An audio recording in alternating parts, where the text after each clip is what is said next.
And now, from beyond our dimension, this is the JeffMara podcast. Here's Jeff. Hello, everybody, and happy Saturday to you. And if today is Sunday for you because you're on the other side of the planet, well, happy Sunday to you.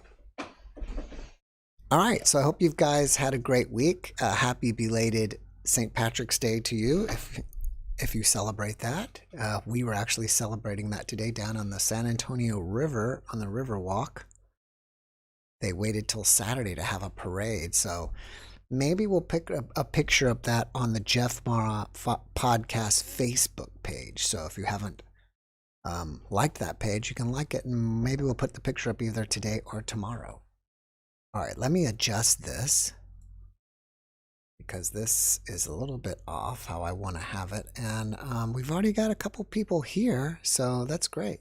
We're already ready to get going. And we've got some people here. I'll say hi to some people. Julie Lazaroff, hello. Steve Baker, hi. WeTV Vlogs, hi. Swiftmatic SF, hello. Andre, hello. Marius, hello. Creative Learning, hello. Caroline Morrison, hello. And Dorian Driver, hello.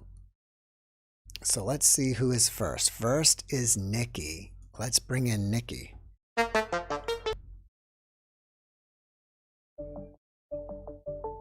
That's interesting. Why is it saying my ID like that? Rename. Change.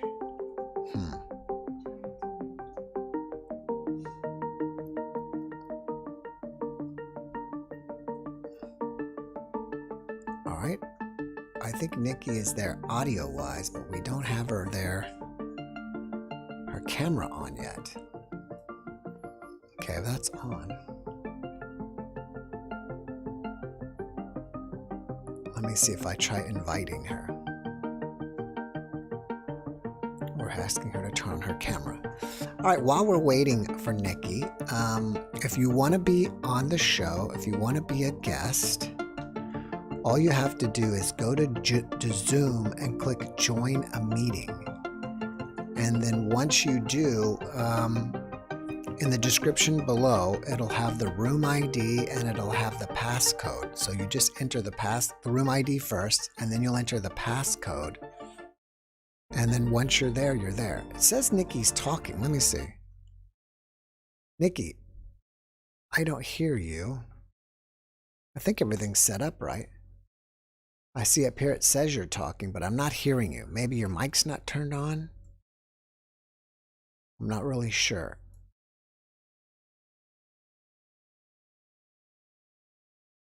Move that down. But again, it says that you're talking. I don't know why I don't hear you, and I definitely don't see you. So, not sure what to do about that. Let's see if you got chat. I'll say hi, Nikki. And we'll see if she sees that. Anyways, I'll turn this back up, because I think I would hear her. I have two different headphones on. One for my music and sound effects, and one for, so I can hear the guest. But I'm not hearing Nikki.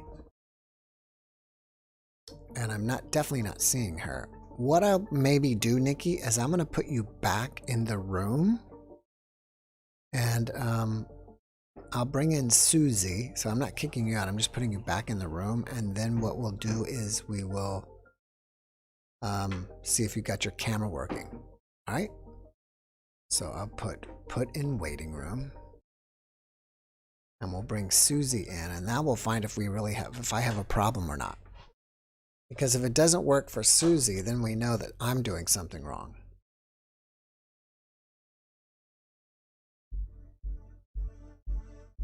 So where is she? Okay, Susie Lynn's asked to start camera. Okay, her camera appears to be working. Susie, can you hear me? I don't hear you. For some reason, I am not hearing you. Can you say something? Can you hear me? Can you hear me? Can you guys hear me? Those of you in the audience, can you hear me? Because I'm not hearing Susie. And are you hearing Susie? That'll be an interesting one.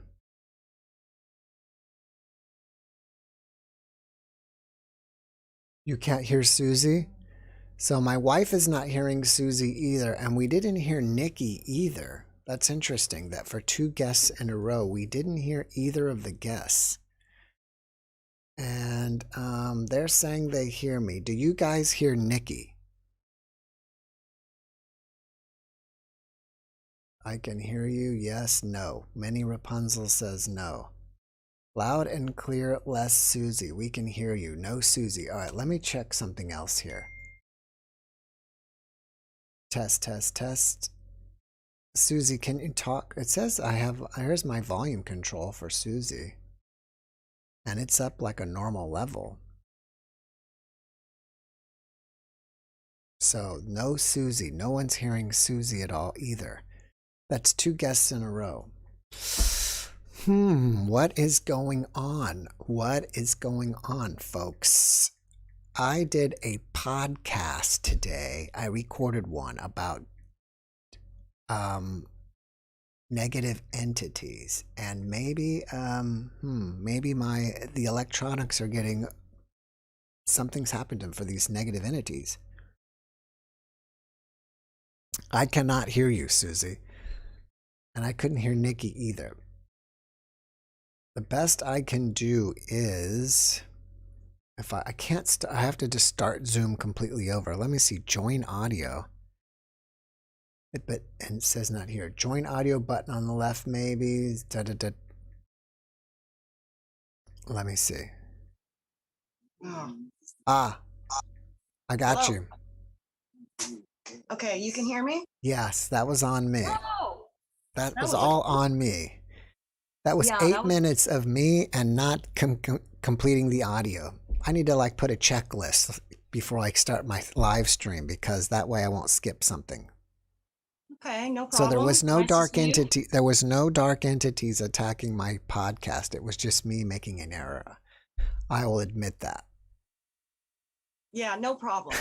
I figured as much. You know, so my deceased fiance is always with me. I always want to preface that so that if there's new people, they understand where I'm coming from when I'm talking, you know, especially about where I'm getting my information from. Right. So I always like to preface with saying, you know, my fiance, Brandon, he died in 2007, and his spirit is with me all the time. He did let me know there was going to be some technical difficulty, but it was going to be okay. So, you know, I didn't give up. Well, he was right. Yeah. Now, Susie, for those of you who weren't here, Susie was here last week. We talked about her previous lives being related to the Red Baron and kind of related to Jesse James, and we didn't finish. What else do you got to show us, Susie? Okay, well, as you know, in regards to those 2 lives that were my last 2 lives, I received the information in terms of receiving these names. Okay, and that's how I was able to piece it together. So this is a different way of having found out about my past lives. It's more of a forensic investigation as opposed to actual memory. Now, me finding out about these lives, like I said, is integrating my soul, because it explains, you know, a lot of things throughout my life. So this next one's going to be very interesting. So this next life would be my 3rd past life. So it would go, last life was Lothar, life before that was Bob, and the life before that. And this one is where I have a little difficulty. And it's just because, you know, the ego gets in the way, and people might kind of look at me like, huh, because even myself, I have a little difficulty. Now, as you know, I was born on the 4th of July, and that comes into play for a couple of reasons. But I'll put it like this. When I was young, I was a teenager, okay? And I had my best friend, we were in high school, and we would talk about life and we would ask ourselves, where are we going to be when we're older and whatnot. And so my friend at that time, she's still my best friend today, we were talking and she says, we're going to be in our 50s when we are writing our books and our life is taking off. And I kind of laughed because, I was only 18, 19 years old. But then what she really got me with was she said that she knew her past lives. And in one of those past lives, she said that she believes that she was George Washington. So me being 18-year-old and her saying that, I kind of laughed it off like, okay. Yeah. Well, as it turns out, I kind of had the sneaking suspicion in my heart, the suspicion in my heart that I always felt like I was also there, that I was a president also, but I never really wanted to kind of look at that. But over time, these names would come to me. And so one of the names, of course, was James. And then another name that came to me, which is really funny, that really stuck with me, is I was watching that old movie Splash with Tom Hanks and Daryl Hannah. Mm-hmm. And when she's walking down the street, she's trying to come up with the name, and Tom Hanks reads the sign and it said Madison. Okay. So he named her Madison. And I just was in love with that name and I couldn't figure out why. I'm like, I really love the name Madison. So, okay, there's two names. Now I'm going to backtrack just a tiny little bit. And that has to do with my second daughter, because as you know, my first daughter, Gloria, was with me in my last life. So now we're talking about my second daughter, which is Brittany. And when Brittany was born, I was holding her and I was looking at her and I said to myself, I said, for all I know, you could be a captain in the Navy. Now that was a really strange thing to say and it really kind of weirded me out. I'm like, that's weird. Well, anyway, when she was 18, she actually went into the Navy and she wanted to be an officer. Now she wound up being a chef, which is totally fine. So she was a chef on a ship. And she used to call me and tell me, she says, Mom, I want to be an officer. And she goes, Mom, I want to be a chef in the White House. And I said, okay, that's really great. So, I'm always talking to her. Now, here's the point of this. Of course, nobody would know this, but whenever I refer to Brittany, whenever I'm talking to her, I always call her my doll. And I say, how are you, doll? I love you, doll. Okay. I never called Gloria that. Gloria was always my sweetheart, but Brittany is my doll. And so this was not that long ago. I walk into my bedroom, like I told you before, where I was saying Bob. All of a sudden, I'm in my bedroom. I'm standing there, right? And I had just gotten off the phone with Brittany, which I call her my doll. And Jeff, my soul just lit up, and this is what happened. My soul went like this. It said, I really love my doll, right? And then I said, I love my dolly forever. Now that was really weird because I don't call her Dolly. I call her doll. And then I went, well, that's okay. I go, that's kind of weird. Why would I call her Dolly? And I go, well, she's my dolly. I love my dolly forever. Okay. So here we are back to me investigating, right? So then later on sitting down and I'm thinking, okay, and somehow I know that I'm the president. And I think, well, okay, I don't know my history very well. So I start digging around on the internet and I find James Madison, and I knew it. I knew it immediately. I said, wow, okay. So I was James Madison. Now, that alone really wouldn't be enough. Like I could be like, okay. But then Jeff, of course, James Madison's wife is Dolly Madison. Mm-hmm. And, I about fell out of my chair. I says, this is impossible because I literally just said, I love my dolly forever. And I'm like, this is impossible. The thing is that there's only, they only had portraits back then. They didn't have cameras yet. So there's the portrait. And I looked at the portrait of Dolly Madison and I knew immediately, I said, that's Brittany. So I'm going to show you, and I'm not sure how well this is going to come across, but I'm going to show you my daughter next to Dolly Madison. Hopefully this will come across somewhat. Are you able to see that at all? I know, I'm sorry that the Yeah, printer there's is, a resemblance there. Dolly is clear. Your daughter's a little fuzzy, but I can see the yeah, resemblance. yeah. And someday I'm going to put this in a way that everyone can see them in full color and everything. This is just kind of impromptu Hmm. and experimental, if you will. And of course, I had to compare myself to James Madison. Now, what's funny about that is I used to tell myself that I said, where's my widow's peak? Because I always kind of felt like at some time I had a widow's peak, but clearly I don't have one. But if you look, you'll see that in James Madison. You might not be able to see me very clearly yet either, but are you able to see that? Yeah. Okay. Yeah, you're right. Well, maybe James is like me and his hair is receding right here. Yeah, I'm not sure. Well, I mean, here's all the interesting little things about this, right? So when I was younger, oh, I do have something to show you. That reminds me. I'll show you this in a second because I'm going back. See, what I'm saying is that this all ties in throughout my entire life. And for some reason, many years back, I call them cravings. I'll have these cravings like in my soul, like I'll have these really strange cravings that have no context. And I was like, I really want a tobacco farm. Mm. Like I could Wow. smell the tobacco, I could feel the leaves. I'm like, I really want a tobacco farm. Now realize I don't know any of the history. And so of course now I'm getting on the internet and reading about James Madison because I don't know anything. And they owned a tobacco farm. So I was like, wow. Oh, here's the second thing. So remember that my daughter said she wanted to be a chef in the White House. Hmm. Well, Dolly Madison was literally a chef in the White House. She's the one, because of her, she came into the White House and she spruced it up. She went in there, she put the curtains, she made the dinners, and she was kind of like a liaison because these young politicians, they're, starting a country and they're getting in these arguments and they're bickering with each other. They were hitting each other with canes and it was really a bit of a mess. So Dolly came in with her feminine touch. She would make these nice spreads. Everybody would dress lovely, sit on the lovely couches. And then she would get in there and she would kind of calm the people down. She'd go talk to one person and say, hey, do you really want to be like this?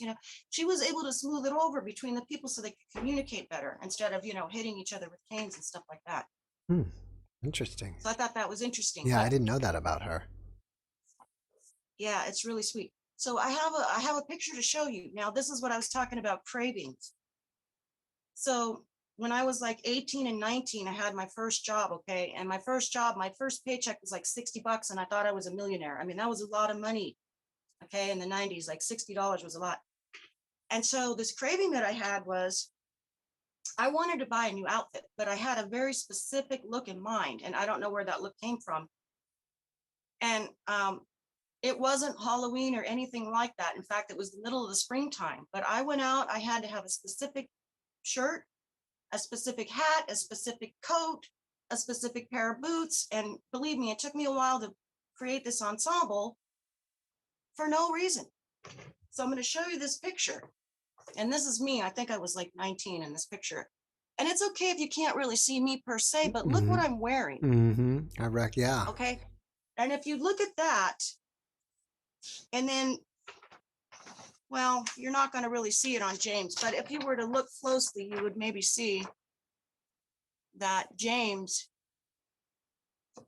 especially like if you look at what I'm wearing and what he was wearing, I'm sorry that the picture's cut off, but it's very odd.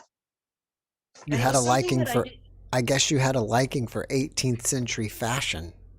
But that's the thing. I really wasn't trying to do anything. That's the point. Like I wasn't trying to be anyone or do anything. I just had a craving that I needed this particular outfit. And once I did it, I never needed it or wanted it again. It was just something I wanted to do. And what was really funny was my friend took a picture. And again, I'm sorry that it's small, but kind of irritated me because she took this picture of me and she says, "Oh, you look like George Washington." Yeah, it's hard to So see. It's hard to see from here. It almost looks like you have a tricorn hat on. yeah. And so, these are the types of things, that's all I'm trying to tell you. These are the types of things that I've been going through. And, the information that I have, it's quite a lot. It would be amazing if you had memories of those lives and you had hidden information about those people. Well, you know what? That's what I've been praying about. I would like to have some things that are not necessarily in the history books and see where that goes. So basically, this is a brand new experience for me. So this is like a work in progress. Well, Susie, I appreciate you coming and sharing with us. I'm thankful, and I wish you the best. I need to move on. I've got 3 people waiting on me. Thank you, Jeff. All right, have a really great evening. appreciate it. Thank you. Good night. Good night. And let's give her a round of applause.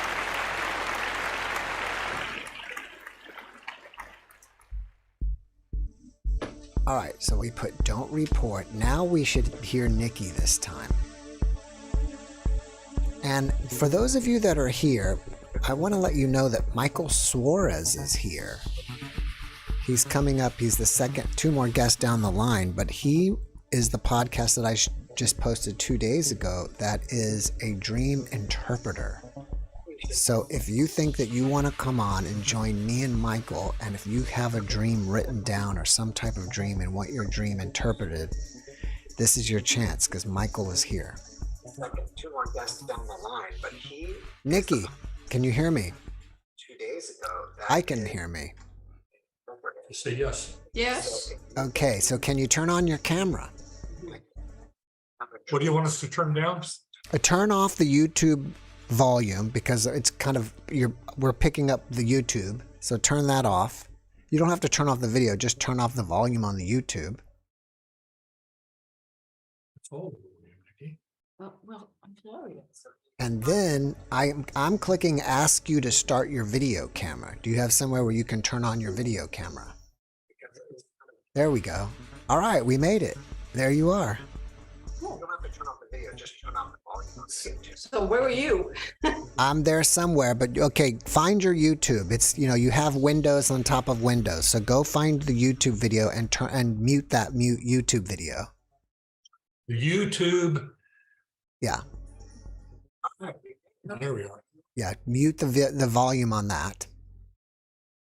I think it's muted. I don't hear it Is that anymore. better? All right, Try so that again. I think you've muted the YouTube, right? I'm not hearing it feedback. I'm not hearing it echo anymore. Now you just got to go find your Zoom window so you can see me. I see you both perfectly.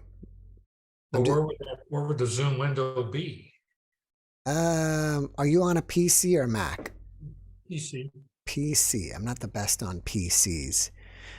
If you look at the very bottom of your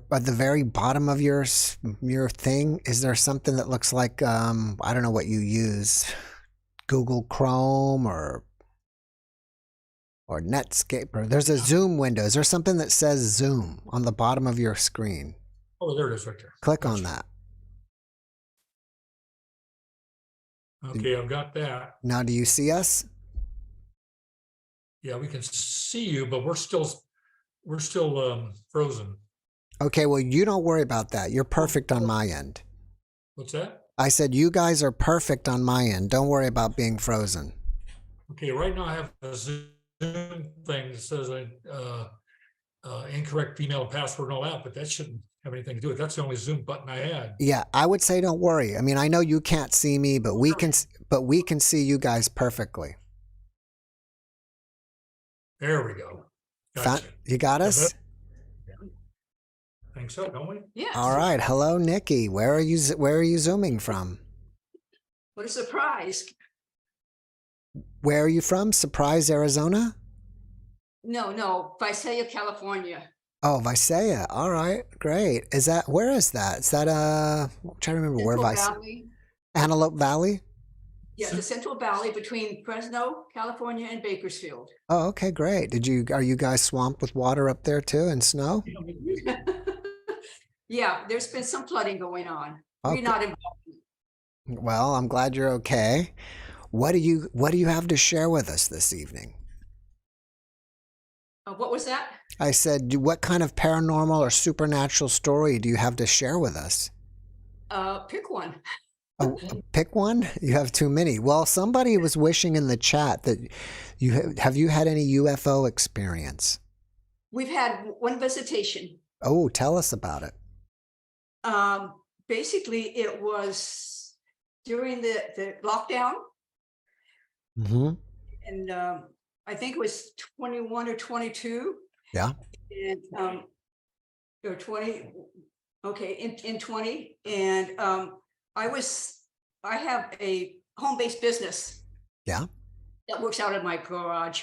And for some reason, I was out there doing what I usually do, and then I suddenly felt the urge, I need to go outside. Mm-hmm. So I went outside, and I'm standing by the car and just kind of looking around, and then I turn around looking west from where our front yard is, and there was a black UFO that's bent like a horseshoe.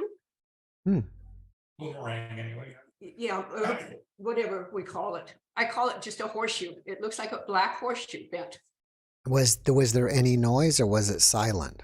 It was silent, and it was there for a good hour and a half. Wow. Did anybody else see it? No, Just well, other than my husband. No, It was just hovering over, like just hovering there. It was up pretty high in the sky. yeah, but no one else was out. No one was out driving or things like that, which is why I think that the whole world was that way. So for some reason, it decided to come here. My husband and I have been talking about we would like to see a UFO. Mm-hmm.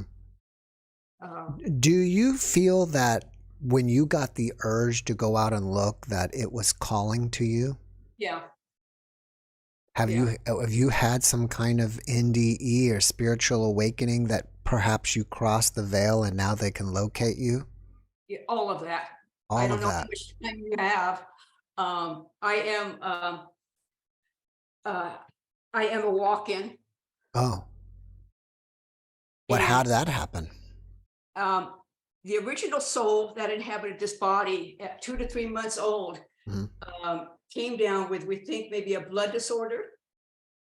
And she got a very high fever. This was in 1951. Okay.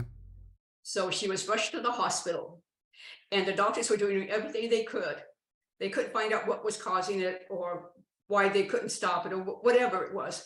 And they had prepared her mom for the inevitable that she would pass. And she just couldn't stay here. It was either she just couldn't stay here, or this body had some kind of health issue that she couldn't deal with. So I remember being kicked out, and I didn't want to come here. Some of my earliest memories were of how being angry I was that I was here. It was just impossible for me. It just squashed my spirit. What do you mean that you were kicked out? I think I wasn't going to come back in this incarnation this early. You weren't coming back to Earth again. Maybe that's it. Yeah, I had my grandmother has been my mother in a past life. Ari has been my husband in a past life. We've had oh my gosh, I don't know where to go. Well, just something about the walking. I just was. You got walked in. Anyway, make a long story short, I found all this out from when my mom would tell her friends when she would go visit, and she'd take me along, and I would take my toys, and I would sit quietly playing with my toys, and inevitably they asked, how is she so quiet all the time? And oh, she said, mom just says that she's born that way. What they didn't know was that I always felt older than my chronological age here. They didn't know my thoughts. My mom didn't actually know me. There was an incident where my dad came back and wanted to visit with my mom. And we think that he came back to want my mom back, and that upset her. And when it upset her, I heard her crying, And so I went into the bathroom and I was going to pat her knee to tell her it's okay that we're here. And the first thing she told me that if we didn't straighten up, she was going to get rid of us. And that's when I lost everything. It just literally, I could feel it going from the top of my head down to the bottom of my feet and out the floorboards of the bathroom. And I was probably about 4 years old. So it stayed quiet a long time, even though they tried to contact me. Mhm. And I liked to fantasize about things.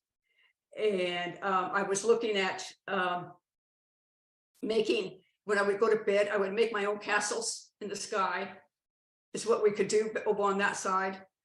There was just a lot of things that we could do. So I have seen the little girl that was here first. I saw her in the black void, as you call it. Mhm. Everybody calls it black void. Did you communicate with her? No, we just looked at each other. Basically, I felt I knew her.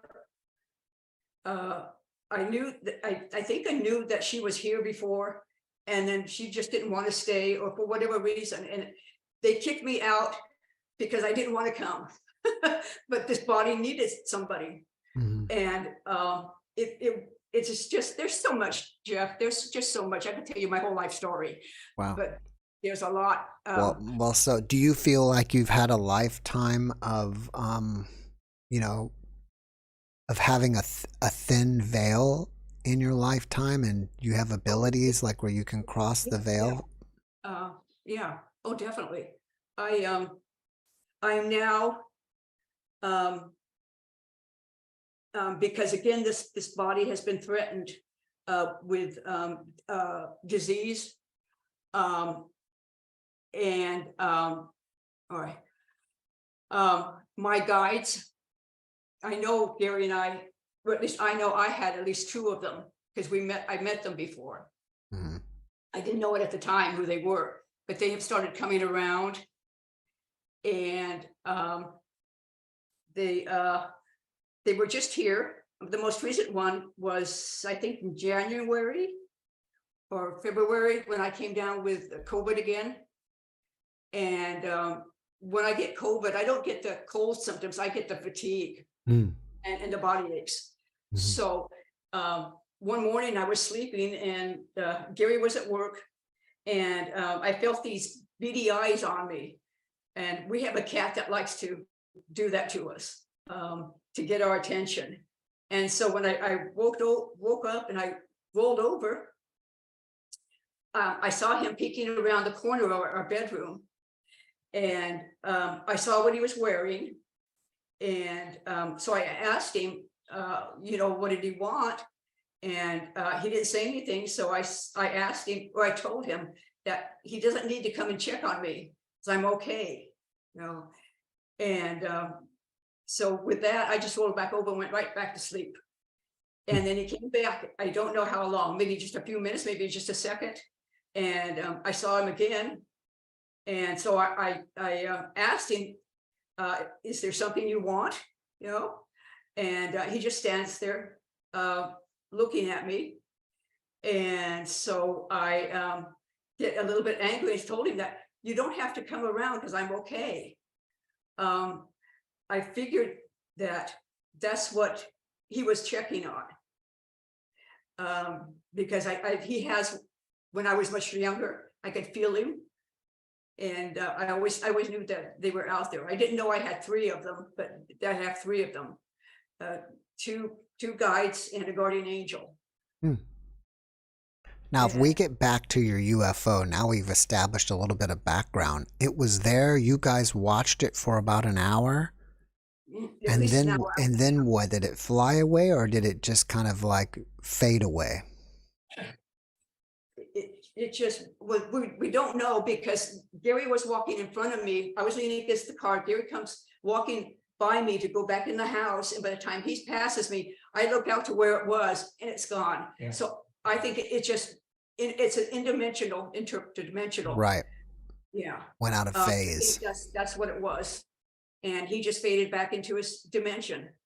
Did you, I just recently posted a video of somebody who appears to be communicating with UFOs Uh-huh. and asking him to power up, and they were powering up, and he would get a feeling like he would feel his energy would change seeing the UFO. Did you get any feeling witnessing You it? know, funny you should say that because, yeah, there was a time, and I can't remember, but it didn't seem like it was all that long, that I had a hard time remembering what was going on. And it really made me frustrated because I was under a lot of stress. And I was thinking, is this what Alzheimer's is like, So, but then it finally came back to me, and I remember it, and I'm thinking that there was some sort of communication, like a download, but I don't remember what it was. Mm-hmm. And I don't know whether it was going to come back or not. Mm-hmm. So you felt like you got a download from it? It feels like it, but I'm trying to remember what it was. Maybe you haven't. Do you feel There's something in my memory maybe you need to about it process it? that, yeah, I'm having a hard time processing it. Interesting. Well, Nikki, I have to run. I've got 3 people waiting on me, but I appreciate you finally getting it to work and coming and visit me, and come back next week and we can talk some more. Sure. It was a pleasure meeting you and your husband, and I wish you the best. Yeah. All right, you have a great evening. And here's an applause for you. All right, take care. All right, let's get in Dusan. I hope I'm saying that right. If I'm not, I apologize. Is it Dusan? Dusan? I'm not really sure. Now, after him is Michael Suarez. And again, if you want your dream interpreted, Michael is the person to do so. So if you want it, it would be great if you can join us on Zoom. And we can, talk about your dreams together. Michael Dussin. I'm going to mute that because I don't know what that noise was. So we can get his camera on. If you're there, turn off whatever you got going on, your television or whatever. I'll click Ask to Unmute.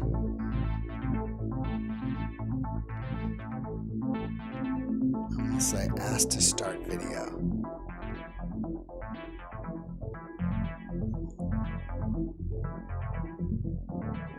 And maybe he's not even there. Maybe it's possible that like he's watching his TV waiting to get on and he had to get up and go get a drink or something.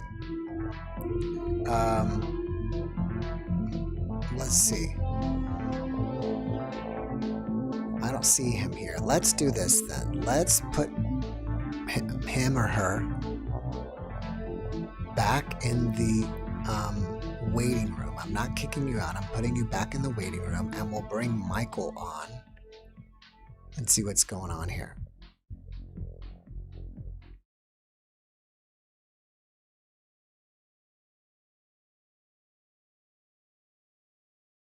Now again, Michael is our dream detective. Oh, he was there. There he is. Michael, Sorry about can you Sorry hear me? about that, everybody.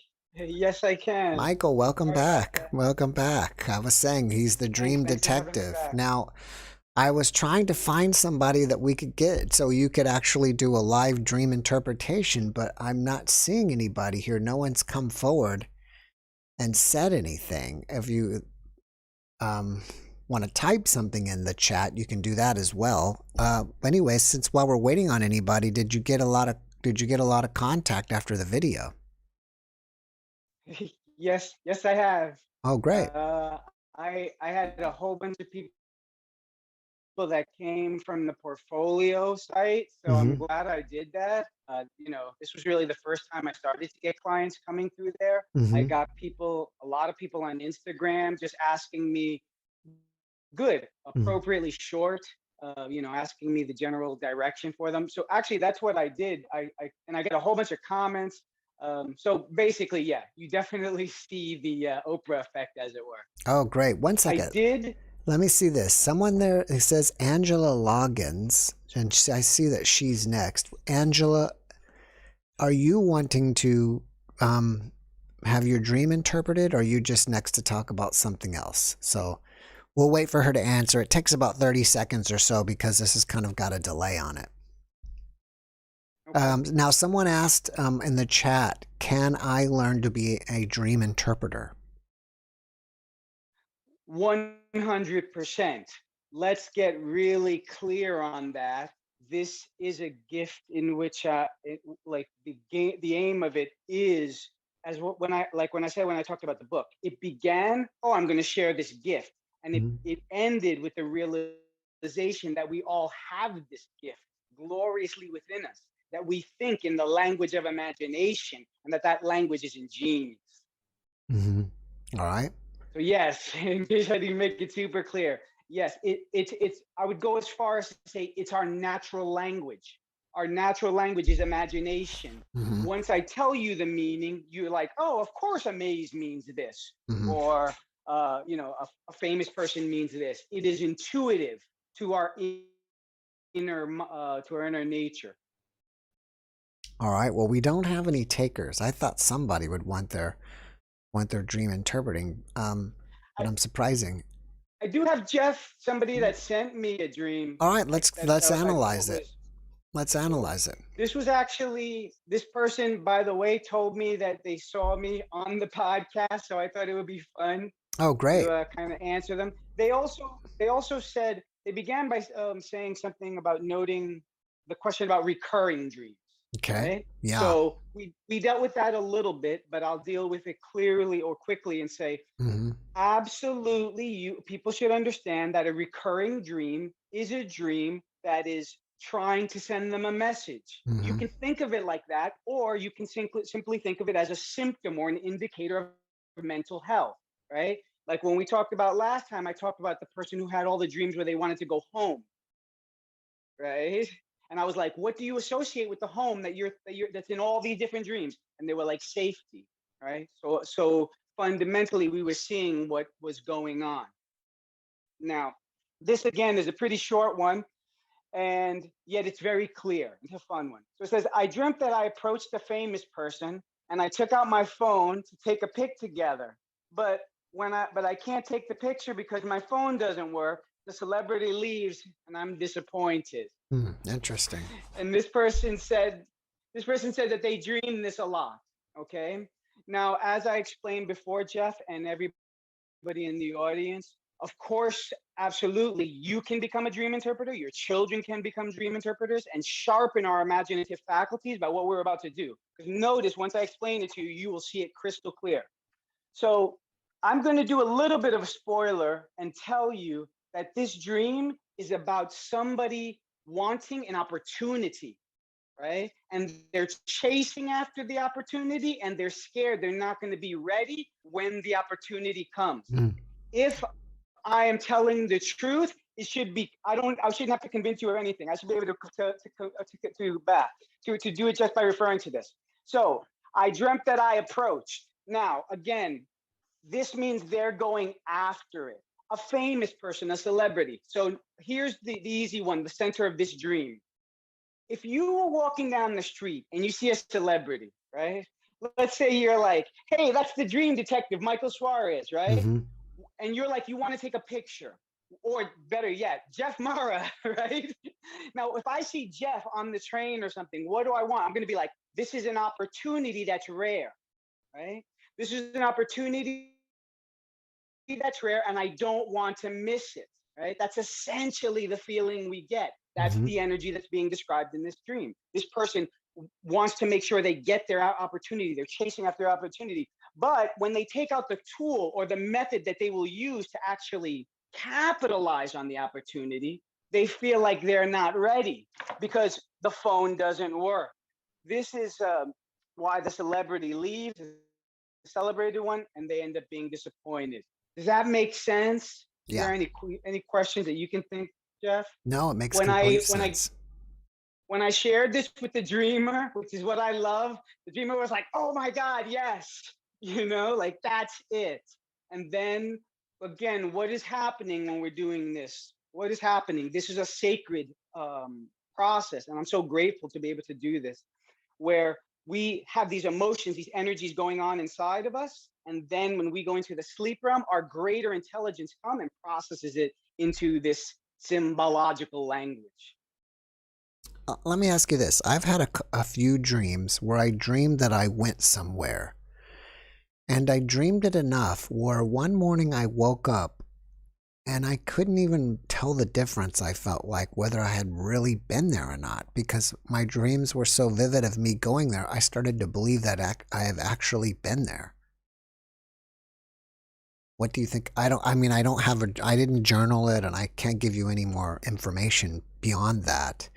But it was just surprising to me that that, like I said, I was even kind of in a state of confusion, like, oh, that's weird. I felt, have I ever really went there? You know what I mean? And then of course I pulled it together and said, no, I haven't. But I just had this like state for a little while. Say that last thing again. I was, curious, like, wow, have I ever really went to this place? And then once I kind of thought about it for a few minutes, I realized, of course, I haven't been there. Those are only dreams. But that recurring dream is something that happened that made it seem real. You know what I mean? You said recurring dreams, and that's why it came to my mind. And I just wanted to know your opinion on that. Well, I have experienced something like that, but I was doing it in my imagination, where I kept visiting the same place. And then over time, the spirit in me pushed to make it more, to see it. That's the question we really want to ask. That's a great mystery. Are we conjuring or are we seeing the mystery, right? Because I feel like when you go into these realms, if you still yourself and like relax, you will see more. Whereas if you try to chase it in your imagination, it's almost like you might or might not get these deep understandings. So I haven't had anybody who mentioned that about always visiting the same place. But here's the easy answer to this, Jeff. It definitely has a meaning, right? Yeah. Our dreams are always talking to us. Again, I like I said to you, I've done 400, 500 of these. Every single time there's meaning. It's just like life, though. You have to look carefully and almost look at the layer of metaphor, right? And then you would ask yourself, like, okay, I have been there. What would that mean? That means something's repeating, right? Almost like maybe a Groundhog Day sort of phenomenon. Well, one thing I find interesting that you point out, that dreams always mean something. They're not just meaningless, to put it simply. I call that, Jeff, and I'm so grateful again, because I call that the victory of meaning, right? That like life, we all have gotten to this point in life where we experience life and it seems to make no sense. That's what happens with our dreams, right? There's something going on inside of us, and we ourselves wake up and we don't understand. And it seems to be meaningless, but then what? This is what I claim as a dream detector. Every time you look carefully, there's an incredible meaning that indicates that the dreamer's a genius. Like, one of the things I like to say, Jeff, is our dreams are smarter than us. What about way smarter? What about children who have night terrors? What does that mean? Well, again, the fundamental pattern of dreams are we take in we produce a sort of emotional energy, and it's almost like we got to go through some sort of catharsis to deal with it. And one of the ways is this process of dreaming. And I would think that that would be what's happening with kids. All right. Having those types of dreams. Well, let me throw this out there and see if you're interested. Since we didn't get any takers today, but after watching this, we may get a taker that wants to come and live share a dream next week if you're up for it. Yes, absolutely. Right. And I think this is good that we had this 1 week, because I would just say this one thing to whoever we get. Please keep in mind, folks, you can get very, very big dreams. The ideal would be like a small or medium one for the context. Right. All right. Well, I think that'll be great. So maybe if somebody either here in the chat or somebody, this will probably get between 5,000 and 7,000 views. So maybe somebody watching this after the podcast is finished, they'll want to show up next Saturday, and it'll be the three of us on camera, and we can interpret a dream together. I think that'll be cool. Put me on the spot. Yeah, I think it'll be great. All right, Michael. Well, thanks for coming on. I've got to run. Have a great rest of your weekend, and take care, bud. We'll see you next week. Have a great night, guys. All right. Okay. Bye-bye. Bye. Oh, yeah. Thank you. And thank you to Michael. All right, so Freebird, thank you so much for that. Super thanks. And it says you are awesome, Jeff. So thank you again, Freebird.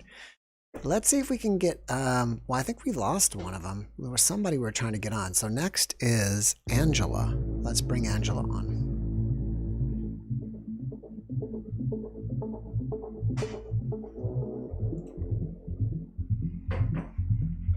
Hello? Hello?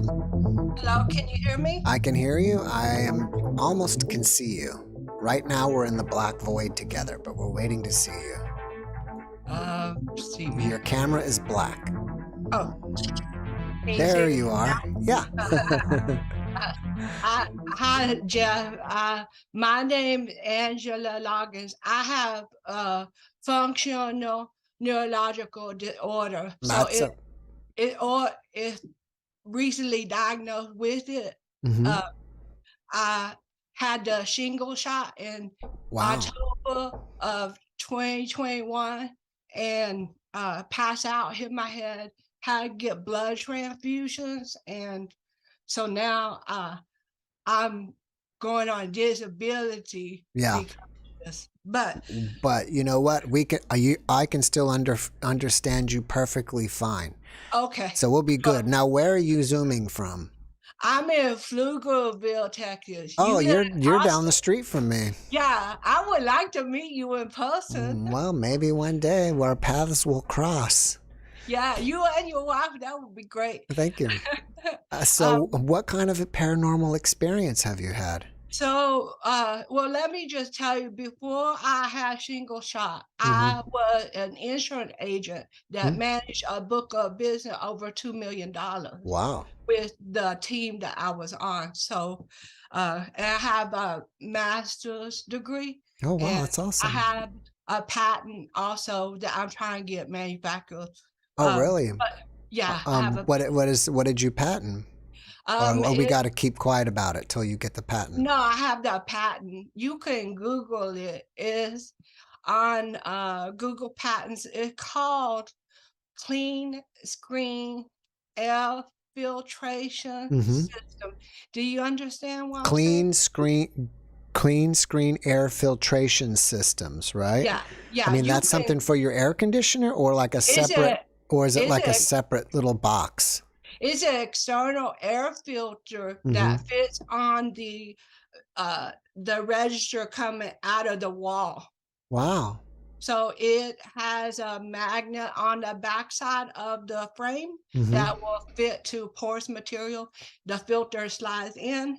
If it's non-porous material, you could put double-side tape on the backside frame and attach it. What a great idea. You can take it with you and change out filters. Have you noticed a big difference in the quality of your air after using that? I have not got registered yet, or have not got manufactured yet, because I got this happen to me. I was in process, and this changed my whole life. Yeah. So, yeah. But I have a paranormal story to explain to you. Sure. So this is when I was younger and my daughter was younger, and I was probably in my 20s, and my daughter was about 7, 8 years old, and she's 33 now. So this has been a long time ago. So I got a divorce from her father, Mhm. and then her cousin got a divorce from her husband. Her cousin, or my ex-husband's cousin's wife, but me and her name was Denise. We stayed friends, Mhm. and she had 4 kids. I had 1 kid, and Mhm. they used to play together. Great. So when I would get off work, I would go to her house, and we would sit on the front porch and drink wine coolers Yeah. while the kids were playing up and down the street. Just so that way we make sure we keep an eye on the kids riding by, kicking ball, Mhm. just playing, having fun. And it was getting dark.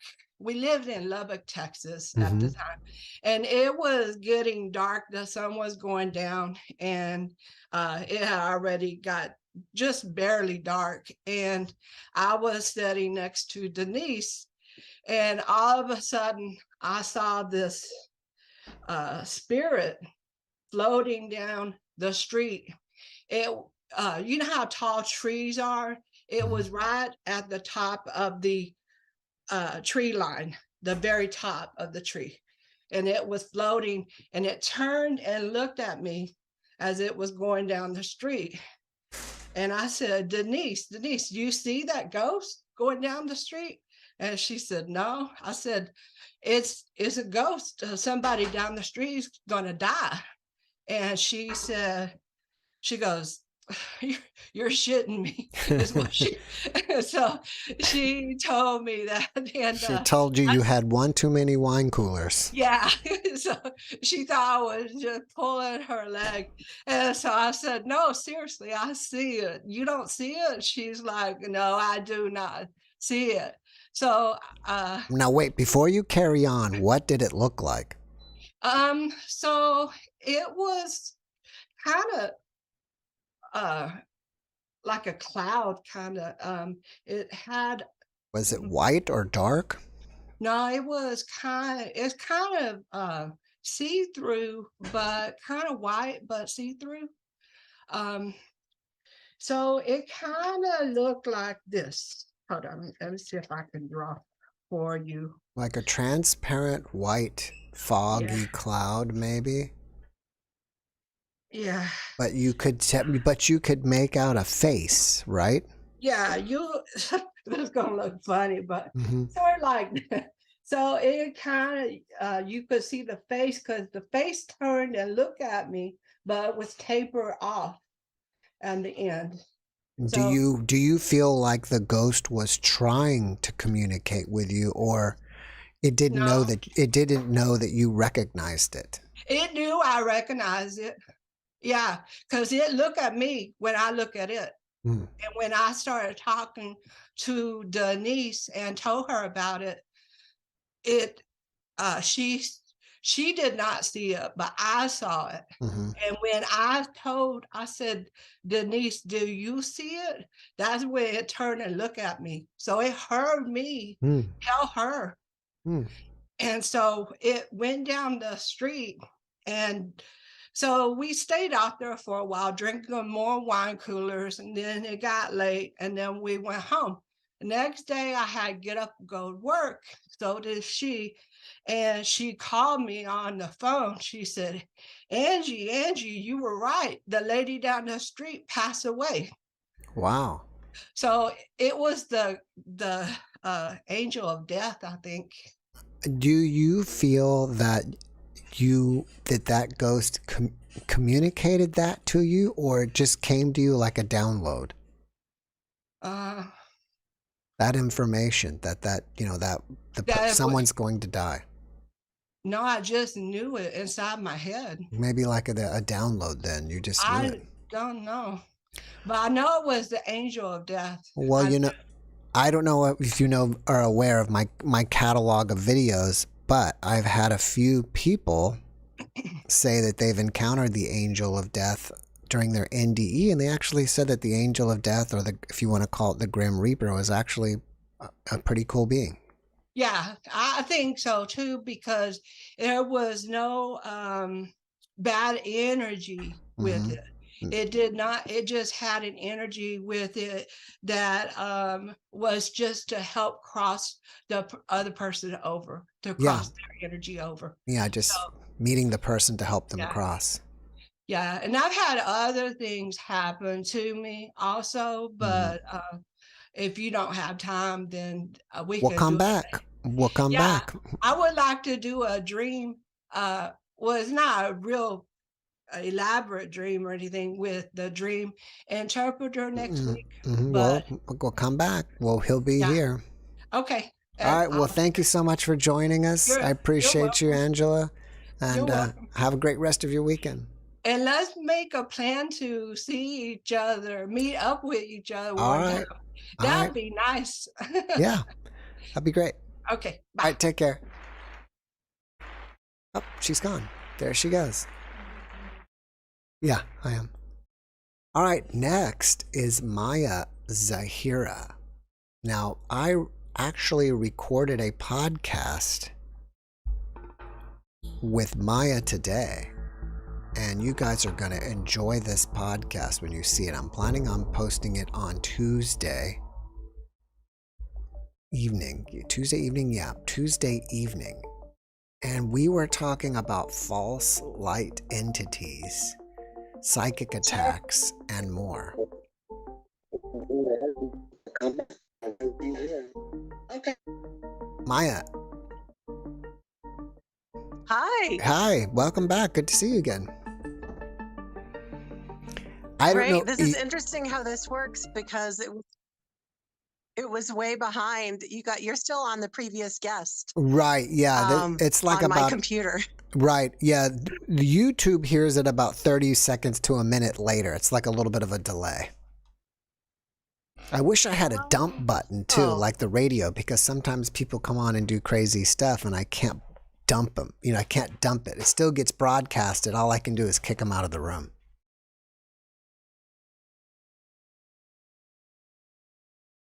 Are you there? Hello? Oh, she's gone. Maybe she'll be back. We're having a little bit of connection problem or something. Are you here? I'm here. We're having some connection problems. Here. Okay. Yes. Earlier, when I very first started today, the sound wasn't working. And I was kind of mentioning that I just did this podcast with you. And I said, well, maybe there's some entities messing with my electronics. But then it all came down to it was me forgetting to click a certain button. So I said, it's my fault, not the entities. That's funny. Now, sometimes if I turn my video off, that helps with the connection. Are you hearing me really well I'm now? hearing you pretty good now. You're totally frozen. But but as long as we can hear you good, and it's like we're seeing a picture of you anyways, it kind of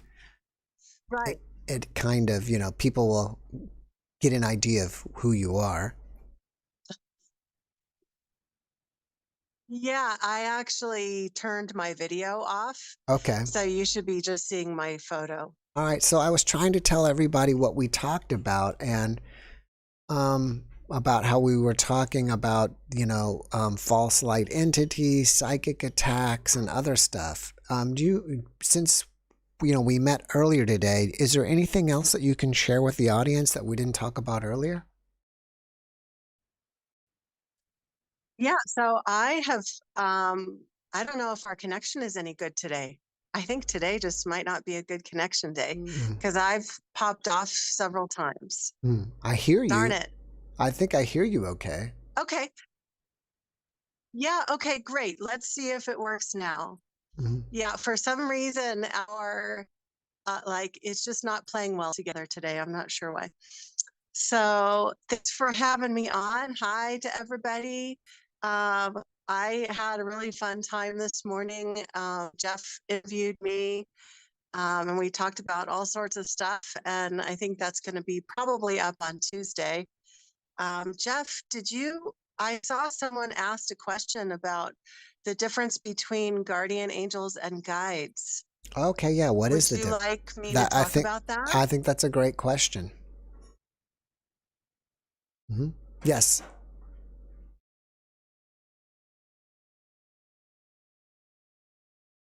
Uh-oh. I thought we had you clearly. Not sure which word to use on that. But we lost her audio. It's just been a crazy day. A crazy day getting her here. And now she's completely gone. If she doesn't pop back on, we'll get the one and only Stephen Cake on, and then we'll bring her back again afterwards. I'll wait a minute just to see, because sometimes when guests like just drop out, they'll drop back in. So while we're waiting, just for a moment, if you're new here, below in the description, there's a way to join me. You basically go to Zoom, you click join a meeting, and then it gives you I have down there the room ID and the passcode. So you just use those. And when you're using the passcode, it's case sensitive. So make sure you enter it exactly how it shows. Second of all, down there, I don't know what order it is. I'm just kind of telling you. There is a link to our JeffMara podcast Facebook page, and I'm planning on posting a picture of what we were there today celebrating St. Patrick's Day, and I need to post more pictures there, and I post other stuff there like news articles and stuff. Also is a link to my personal Facebook profile. You're welcome to friend me. I'm adding friends until I hit 5,000, and you'll see that my last name is Reynolds. Mara is my dear wife. And so the podcast is named after both of us. I'm the face and she's the editor. So JeffMara podcast. So if you're confused about that, that might clear it up for you. There is a link to the JeffMara podcast NDE Clips channel. That's a secondary channel we made. I just take the NDEs and I cut out the beginning and the end and just post the podcast part where the guest goes through their NDE. I also have a link. What else? I think there's a link to the Discord, which Discord is kind of like Facebook, but different. And there's about 500 people there. So if you want to hang out with like-minded people, you can hang out there. You can chat. You can post stuff. You can video chat, audio chat. It's a cool place. And then lastly is I used to be a music producer, and I've kind of got out of it, but I might do it again. I want to start doing meditative type music and other stuff, and so I just put some music into a channel. It's called JeffMara Music, and I'm just kind of having it slowly, working its way there until I actually start putting some music together again. And but coolly enough, I just bought a couple new instruments, so eventually I'm going to start working on stuff. All right, so she's not back. Let's bring on Stephen. Maybe she will be back. We'll find out. And we'll give Stephen some introduction music.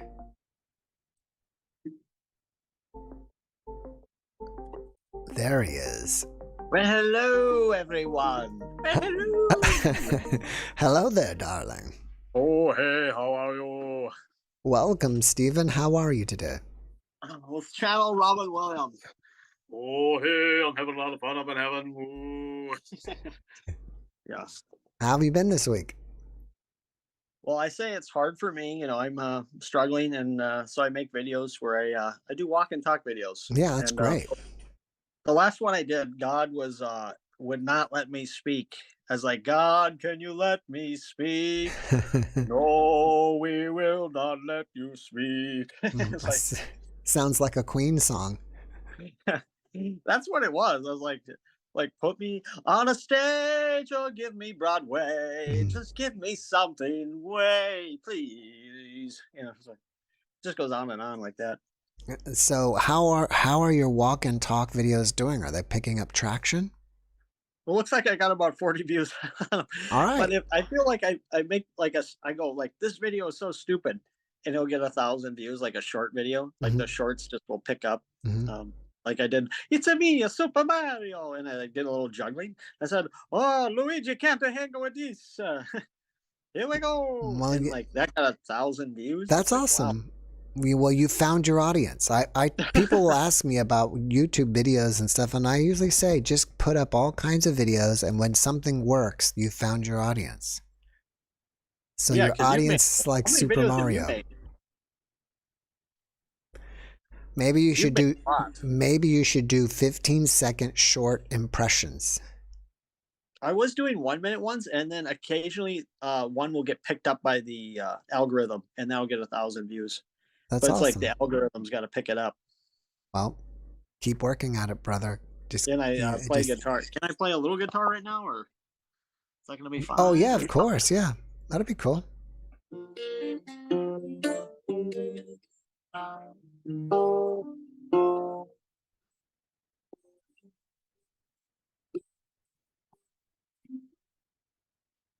I don't hear it. You hear? Oh well. We lost your guitar. What happened? Oh, it's just a kid's guitar. A wonderful person gave it to me, and Oh, cool. I like to just strum it a little bit, finger Mhm. picking. That's. But I got some videos on there. Yeah, people could. I think they should watch the last walk and talk video, because God said, if you want entertainment, we'll make it entertaining, and they took me over. So. Have you had any new paranormal or supernatural experiences in this past week?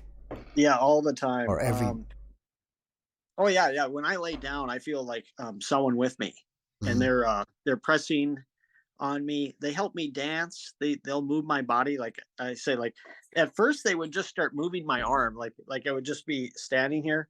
Let's see, and they'd just like move my arm like that, and like my arm will just stick out. I don't like showing my room too much, but they're with me all the time. I thought I had spirit with me, but now I think it's just God. This is what God told me. He said, we'll give you, they said, there's no correct belief system, but we'll give you the best belief system that represents the truth, because that's what I want. I kept asking God for the truth.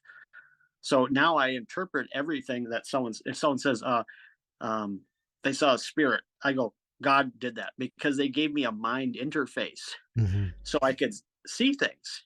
And sometimes they let me interact with it. Sometimes they let me use it where I can generate something, or sometimes they'll generate something. So they let me have a conversation with you. Like I thought I was having a psychic conversation with you once. And this is now I know the gig is up. That's what I said. I figured it out. God's doing it. But they said, you want to see what it's like to be on the Joe Rogan podcast? We'll just have a little chat with him. So they let me chat with him. And I'm like, yeah, this is, they can do this stuff.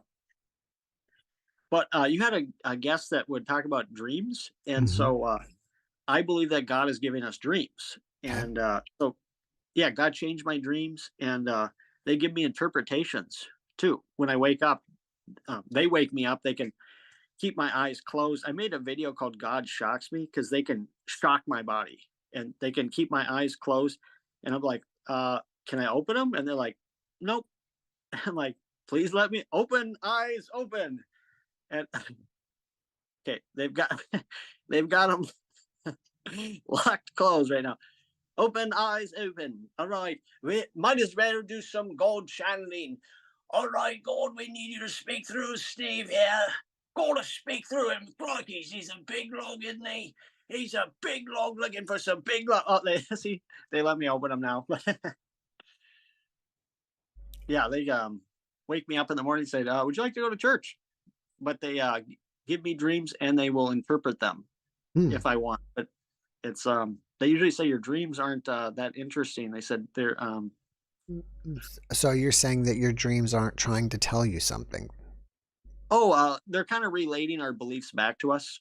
So it's kind of like a mirror. But it's one time I shook the hand of this really big guy, and they said, that's you. You're the big guy. You're larger than life. So that's how they interpreted it for me.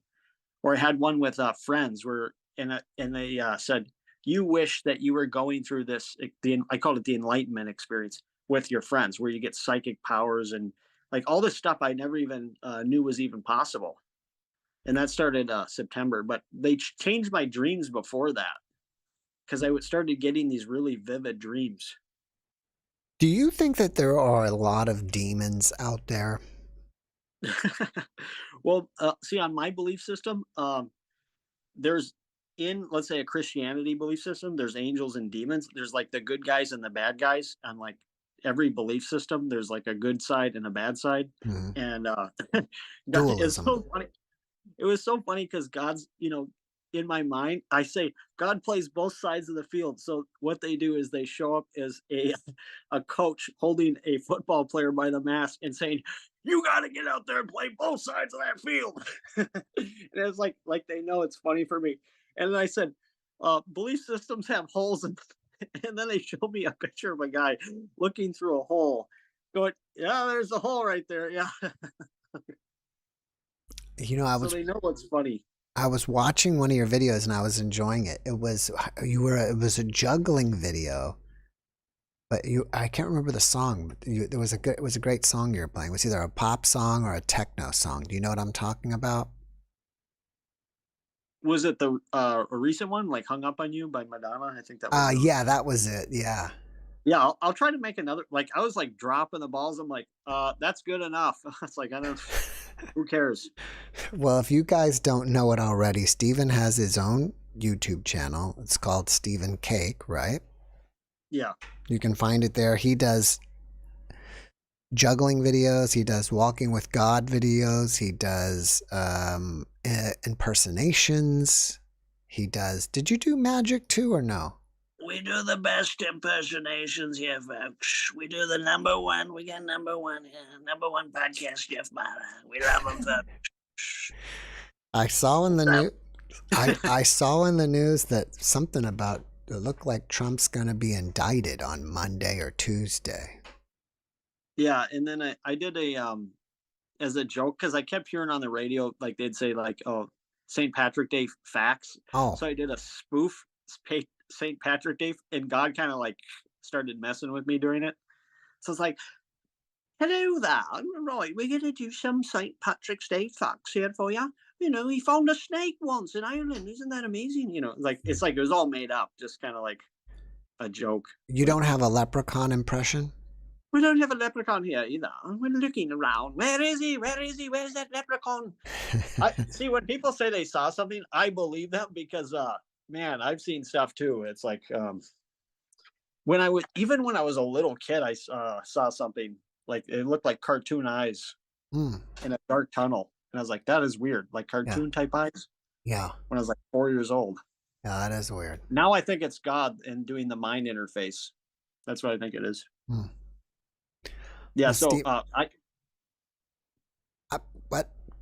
Carry on. I was just gonna say, yeah, I had that 40 days. I called it the 40. It was a lot longer than that, where I couldn't speak to God. I couldn't speak. It was just demons tormenting me. Yeah, I remember that. Yeah, I remember that. Well, Stephen, I've got to do what I've got to do. You got to do what you got to do, man. I've got 3 people waiting on me. I love them, and God bless. All right, Stephen. Have a great evening. Thanks for coming on. We will see you later, brother. Oh, it's gone. Let me give him a round of applause. All right, so Myra's back, and let's see what Myra's. Hopefully, it'll be working this time. Joining.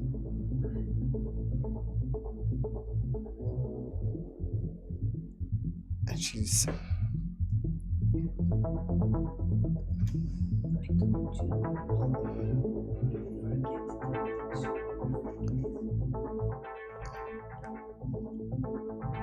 Okay, let's see.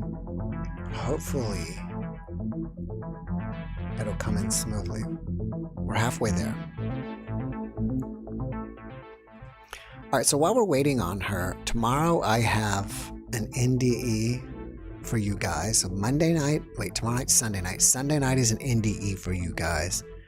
Monday night is an NDE of a guy that drowned in the river. He's an acupuncturist. So we've got 2 NDEs in a row for you guys. That's Sunday and Monday. And Tuesday, we've got Maya here talking about false light entities, psychic, how to, protect yourself from psychic attacks and more. That's going to be on Tuesday. And what does my schedule look like? Well, we're waiting to see if she can get in. Uh-oh, we lost her. We have lost her. And I have Dr. Edith Chan on, I'm supposed to record on Monday.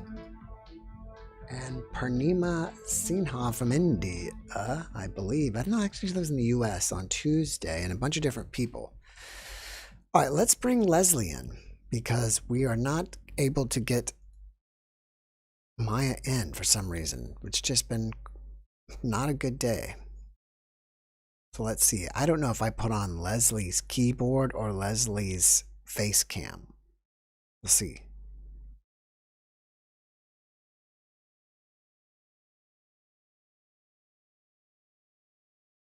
Leslie, there you are. I am here. Welcome, my Wow. friend. How are you? Thank you very much. Very well. All right, great to see you. How's your day been over there in Hong Kong? Not today. For today, I just come from my prayer room. Otherwise, very interesting. So, a lot of turbulence in many ways for many people's life, and minister them and share the love for them. So it's wonderful job. And just listen your podcast, and we are more talking about demons today and problems. Interesting for you also not feel very nothing to do. So happening many things. So I'm okay anyway. All right. I'm here.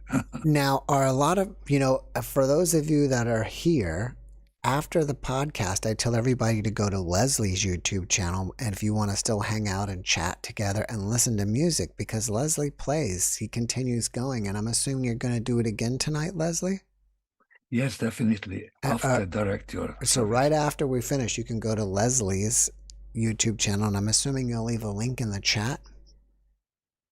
Yeah, I can do, and I can write a chat for how they can. Definitely. Are a lot of people coming and hanging out with you? Oh, I'm very happy for the last two time. It's quite many, yes. So, they will come, more and more. Oh, that's great. Yes. That's great. All right. So Leslie's been coming and channeling music with us. Are you going to channel something tonight? Yes, definitely. I just hear about Steve's guitar playing. Honestly, I think so. There was the same problem with the Zoom, not the about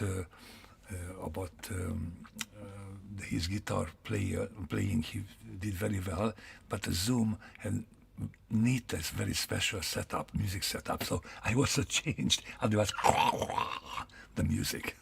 But I am ready. Yes. All right. I'm trying to get you to turn on your keyboard video camera. Okay, I have. For there you. It is. Oh, everybody here. All right, Leslie. Whenever you're ready, take it away. Thank you, sir. All right.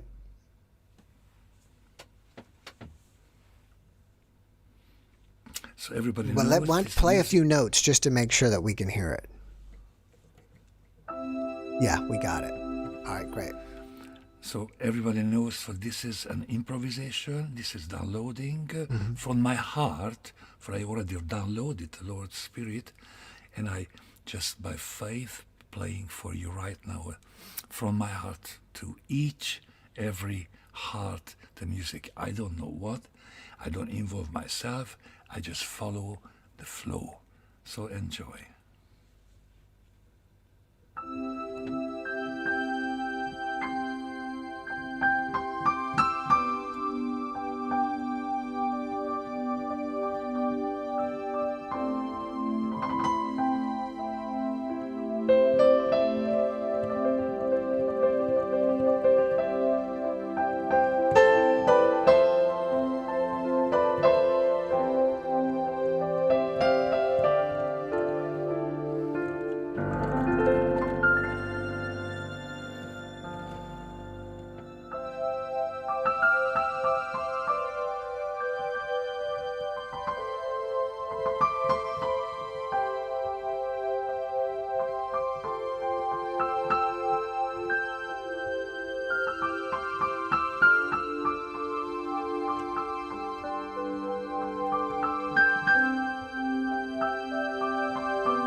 There we go. I don't know if you could hear that applause, but bravo, Leslie. That was beautiful. Thank you. Thank you. Thank you, sir. Thank you, sir. So once again, if you want to join Leslie, he will be playing for you guys when we finish. And I usually finish somewhere around 9. Depends. If it's busy, I keep going. If it's no one here, then I finish at my scheduled time. But Leslie, thanks again, brother. Thank you. And I always waiting. So if longer your service, I am online and waiting. So the not before, but after directly I start. So somebody like to sleep, like to meditate, or in Hong Kong, maybe they have a morning's time, and they like under breakfast time when just in the bed. It's very relaxing. So very welcome. Thank you, and God bless you. See you next time. All right. God bless you, Leslie. Take care. And what do? I do this. Oh, he's already gone. I didn't have to do that. All right, there he goes.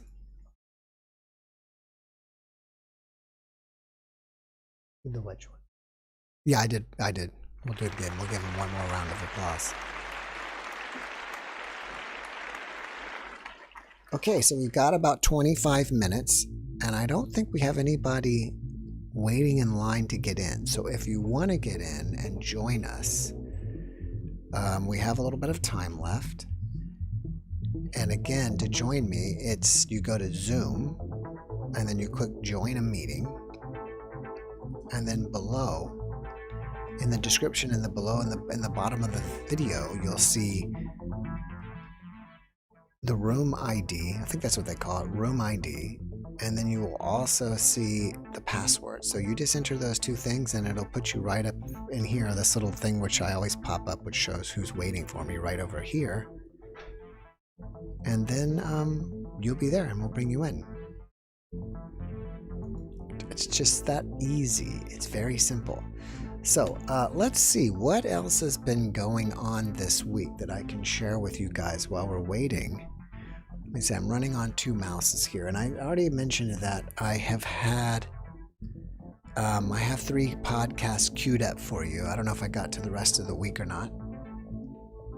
Let me see, what week is this? Okay, I know I have at least 1 NDE next week. I have, I think, 2 NDEs scheduled. And, well, Angela's back. Let's see. Now, does Angela that we had in earlier and we couldn't get her in, or we were having trouble, or no? Or did we get, I thought we got Angela in. Let's see.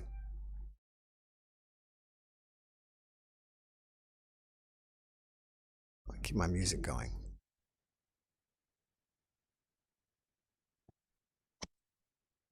Hey, Angie, welcome back.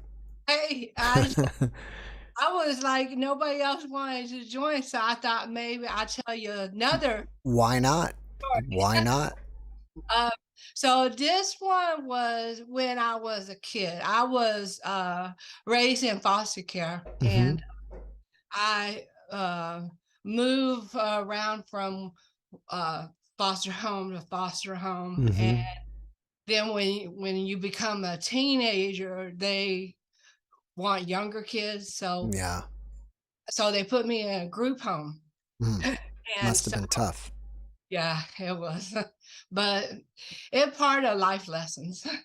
So anyway, when I was in this group home in Stephenville, Texas, it was a co-ed dorm. So there was boys on one side of the dorm and girls on the other side of the dorm in the dorm that I was in. And that was teenagers? Yeah, we were all teenagers. That sounds like asking for trouble for a co-ed teenage dorm room. Yeah, and the foster parents or the house parents, their rooms were in between. Oh, okay. So they were there too. But anyway, so it was a couple of weeks after I moved there. I was standing next to a bookshelf. The bookshelf was on my left, and I was talking to the house mother, and time stood still, and everything just started going in slow motion. And then I woke up in bed, and I was in my pajamas, and I have no idea how I got there. It was about 37 minutes later, but it's like there was I call it a glitch in the matrix. So you lost 30 seconds, like time loss. Yeah, it's about 37, not seconds, minutes. Minutes. Wow. Yeah, minutes. So it was about 37 minutes after the time stood still. So I did not know it was called matrix back then, but I call that now a glitch in matrix. So where do you think you were during those 37 minutes? I don't know. I mean, I think a lot of people who report lost time think it's due to being abducted on a UFO or something. I don't know. I don't remember. I don't know. All I know is that when I woke up, I was laying in bed, and I was in my pajamas, and it was about 37 minutes after, because I looked at my clock, and it was about 37 minutes after. So do you think you were unconscious for 37 minutes or just gone? I must have been unconscious, because I don't remember what happened during that time. I don't remember at all. Did anybody mention that they saw you there sleeping in bed, or nobody said everybody said, I don't know where you were? No, we all had our different bedrooms. So I was in my own bedroom, but I do not know where the time went. So, but I've had a lot of different things happen to me throughout my life. That's just two of the things that I've told you about. So, but like, do you believe in past lives and reincarnation? Yeah, I believe in aliens, past lives. I've never seen a spaceship, or I believe in angels, reincarnation, and karma, and dharma. Now, you weren't there in Stephenville, several years ago when they had the UFO sighting, were you? No. You remember that? No, I don't. You don't remember that? Oh, yeah, it was big news. It was probably, 15 to 20 years ago. I don't remember. What happened? I mean, there was just a lot of people in Stephenville saw UFOs, and it's kind of a big deal on the news, and Stephenville is kind of maybe positioning themselves as the next Roswell. I don't know. I don't remember it, but I used to work a lot, so I was probably at work. I used to work nights. I think you can. My wife was saying that you can watch it on YouTube. Oh, okay. Just put UFO and Steve? Yeah, probably something like that. That'll work. Okay, yeah. So would be interesting. But yeah, I've had other things happen to me, but it's just so even entities and houses and things like that when I was younger. So it's just been there's just a lot of things that I know what to call it now, but I did not know what to call it when I was a kid. But like now, like I can when I used to drive to go see different clients, I would put my my car would be on cruise control, and I was driving down interstate, and I could look at an object or a vehicle that's real far in front of me, and I can reach out my hand and grab it and pull it closer to me. and keep doing it and pull it closer and pull it closer, and it will, and I can bypass it Oh, wow. without taking my car off of cruise control and Wow. without the other car slowing down too. Wow, that is interesting. That does sound like you're doing like a glitch in the matrix or something. You can do it too. Try it. One day when you're driving, try it yourself. You have to put your intention on it. And whenever you're driving, just focus on a vehicle as far as you can see, and just grab that vehicle, like imaginary grab it, I guess, and just start pulling it towards you and do it again and see if it works. Oh, that's a great idea. I guarantee it will work. That's Yeah. really cool. I should try that. Yeah, it's like because I think that, you know, everything is an illusion here. So we have like mind over matter. So yeah, it's So and do you believe that we live in a simulation? yes, definitely.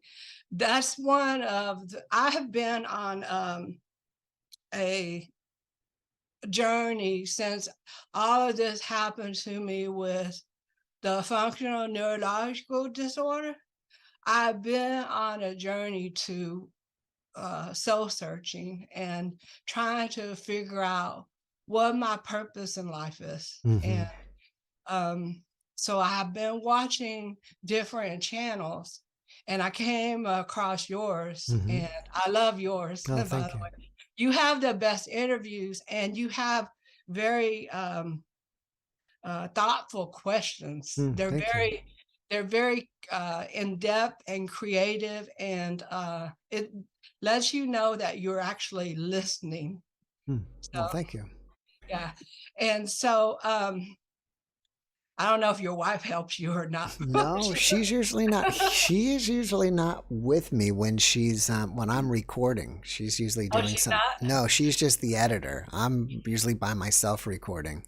Oh, okay. Well, you definitely listen to the people, and a lot of people they hear but they don't listen. But you are a very good interviewer Thank you. because you listen. So yeah, but there's a lot of things that happen to me throughout my whole life when I can remember, and but I've been on a journey trying to figure out what my purpose is. And that's when I came across your channel and the people that you have on there. I have been trying to communicate with some of them, like the gentleman, the lion,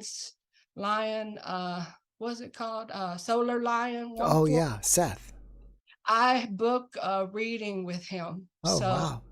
So I am going to do a reading with him to see, because I want to see if my ancestry goes back to, well, I know it goes back to starseeds, but I want to see which starseeds it goes back to, because I've done DNA on myself with this functional neurological disorder, because I had to go to Baylor Hospital in Houston at Rare Disease Clinic. And so they did DNA on me. And so I have something in my DNA that had to be sent to a registered data bank. And I'm curious that if that DNA goes back to some starseed, like the Palladians, or right. That's why I'm curious, because I will get tracked for the rest of my life with it. Right. Can I ask you some very personal questions? Sure. With your injury, I'm assuming are calling it a traumatic brain injury.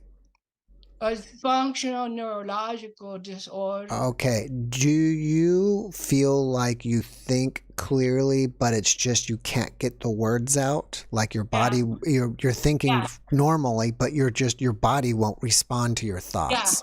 Yeah, exactly. Because if I'm sitting there typing something to you, I can type it in like I'm writing my thesis for my master's degree. But when I'm trying to talk to you, it does not come out the same. So Okay, that's interesting. Have they ever advised you, or do you think that maybe speech therapy would be helpful? yeah, I'm going to, because I have trouble walking now. I have trouble talking, and I have trouble with motor skill now. And so I'm having to go speech therapy and physical therapy and occupational therapy. Have they given you hope that you can return back to normal? Some people can, some people do. It depends on how they catch it, and some people have better prognosis than other people. It's similar to multiple sclerosis and Parkinson's, but it does not leave white matter lesions on your brain. So it can be reversed, but you can have what they call flares, and you can have a remission with it, just like multiple sclerosis. All right.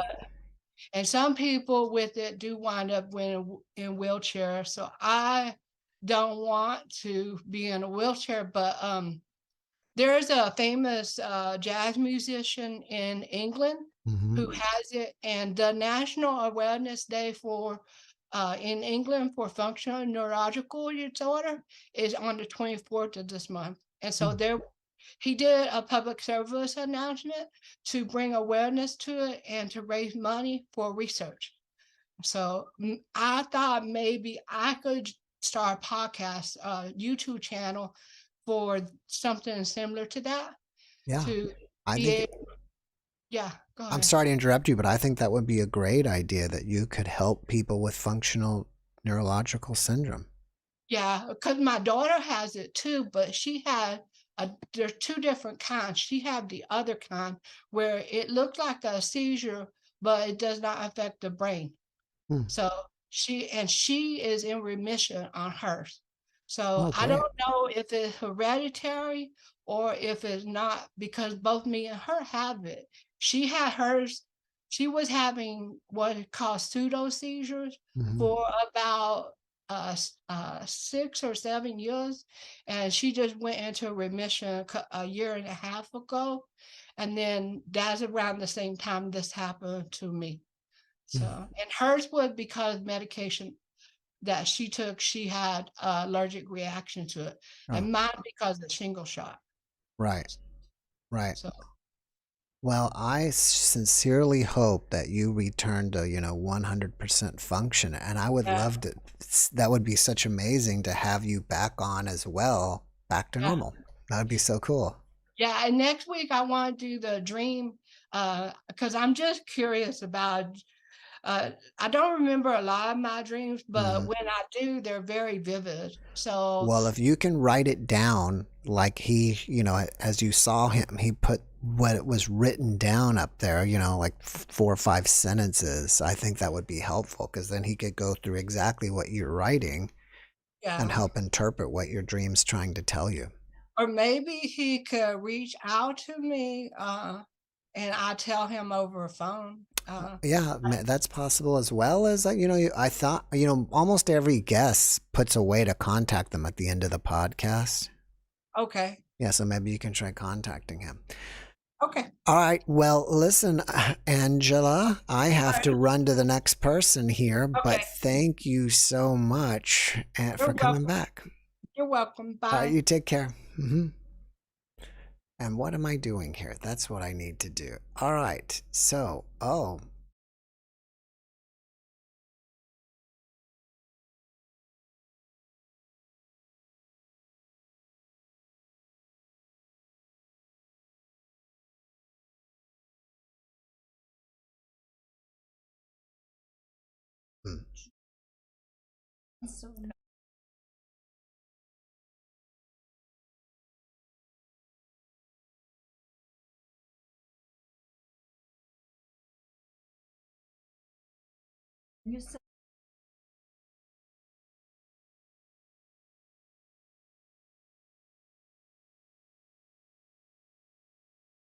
All right. I had to consult with my better half here. But I think this is the guy that was here last time that told me to F off. So I just can't risk bringing him back again because I don't want something to happen that's so bad to the podcast that then I have to take this down and edit it. And that is, that's time consuming for me, as well as it's just, you know, it's a big problem for me. So I can't do that again. Luckily we got okay. You know, I didn't get anything flagged on the video for that one. And I don't know what to expect. Yes, that's true. It could be worse. And for those of you that were here, when was it? You know, I suspended the podcast for about a month, about a year and a half ago, because, you know, people were coming and doing even much worse things. And if for those of you that were here, I'm sure that you remember. Okay, let's see. This is Mr. Jack. We'll see who Mr. Jack is. Can you hear me? Yes.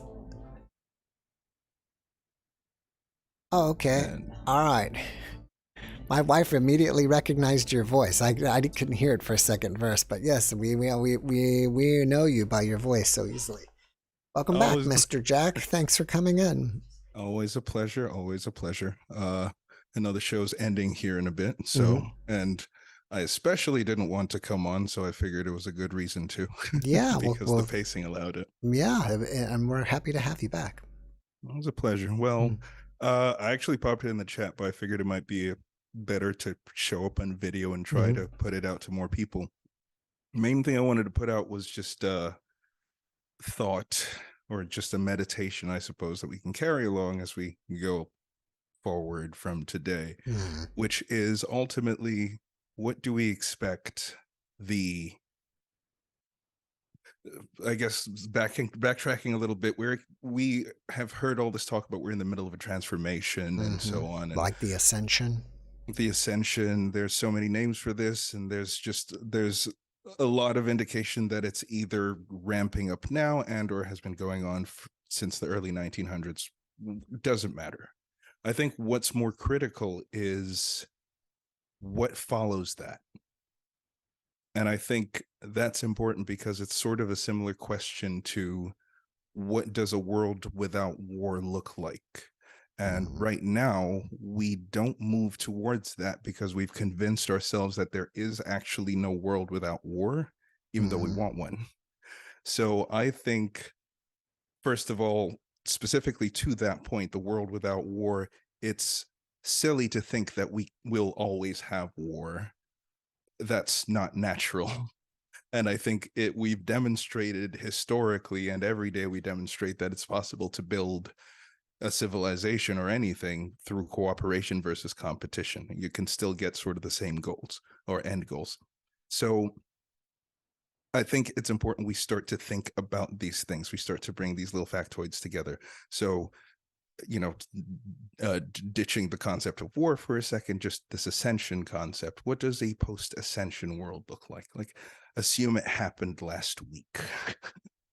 What changes in your day to day? And I think it's very important, mainly just because it helps kind of isolate those thoughts that might be, you know, if we assume it's just the technology looks cooler, or, you know, we want to remove the irrelevant things and actually focus energy on the transformation itself, so it can happen. Some of my guests believe that we're going to split into two Earths, like, you know, one that's probably more like paradise and one that's not.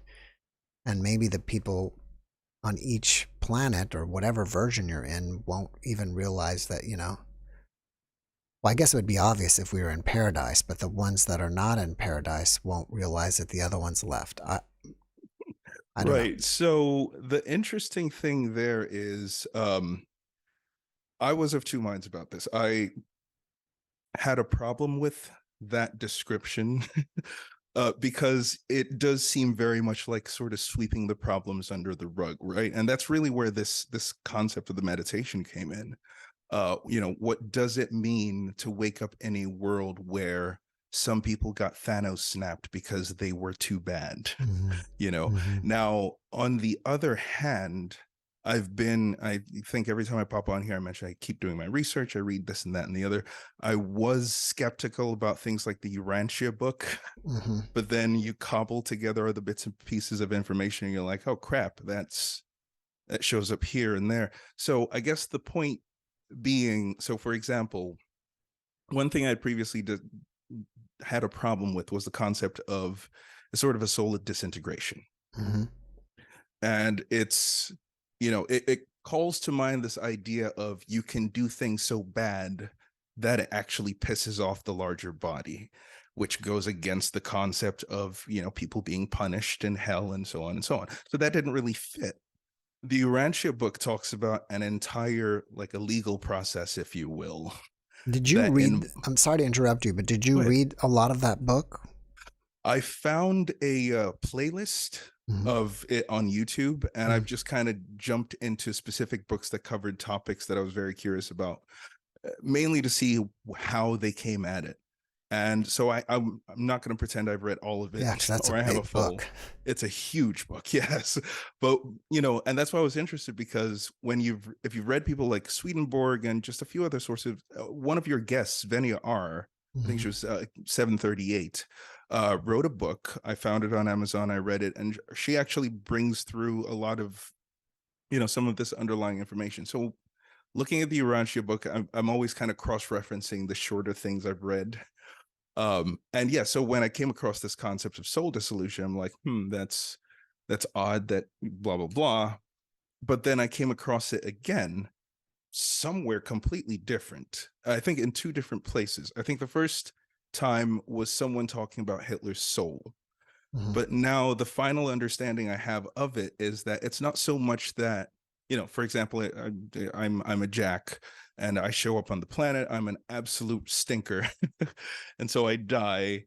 It's not so much that Jack gets sent to hell, or Jack gets disintegrated in a particular, like what effectively happens is the being playing Jack is hereby forbidden from ever reincarnating ever again. And that sucks. Wow. That sucks. If you imagine that your true existence is you can go anywhere and do anything, and now you actually have a you can't go anywhere. So that's, again, coming back to, because this started from the concept of two Earths, right? So when I start to revisit that concept, I see that it shows up in a lot of different places. So I'm not 100% that it is going to be a physical event. The most recent thing I saw was actually, or heard, was today. A lady was reading, she does, I guess, quantum healing, a hypnotherapy sort of thing. And she was reading a transcript from one of her clients. And he had channeled an entire thing with Pleiadian beings and this future of the earth and the ascension. And this concept came up, and they were very explicit that it's a physical process. So coming back to my explorations, how do I think it all works? I don't discount that a physical event can happen. However, if a physical event does happen, it's very serious.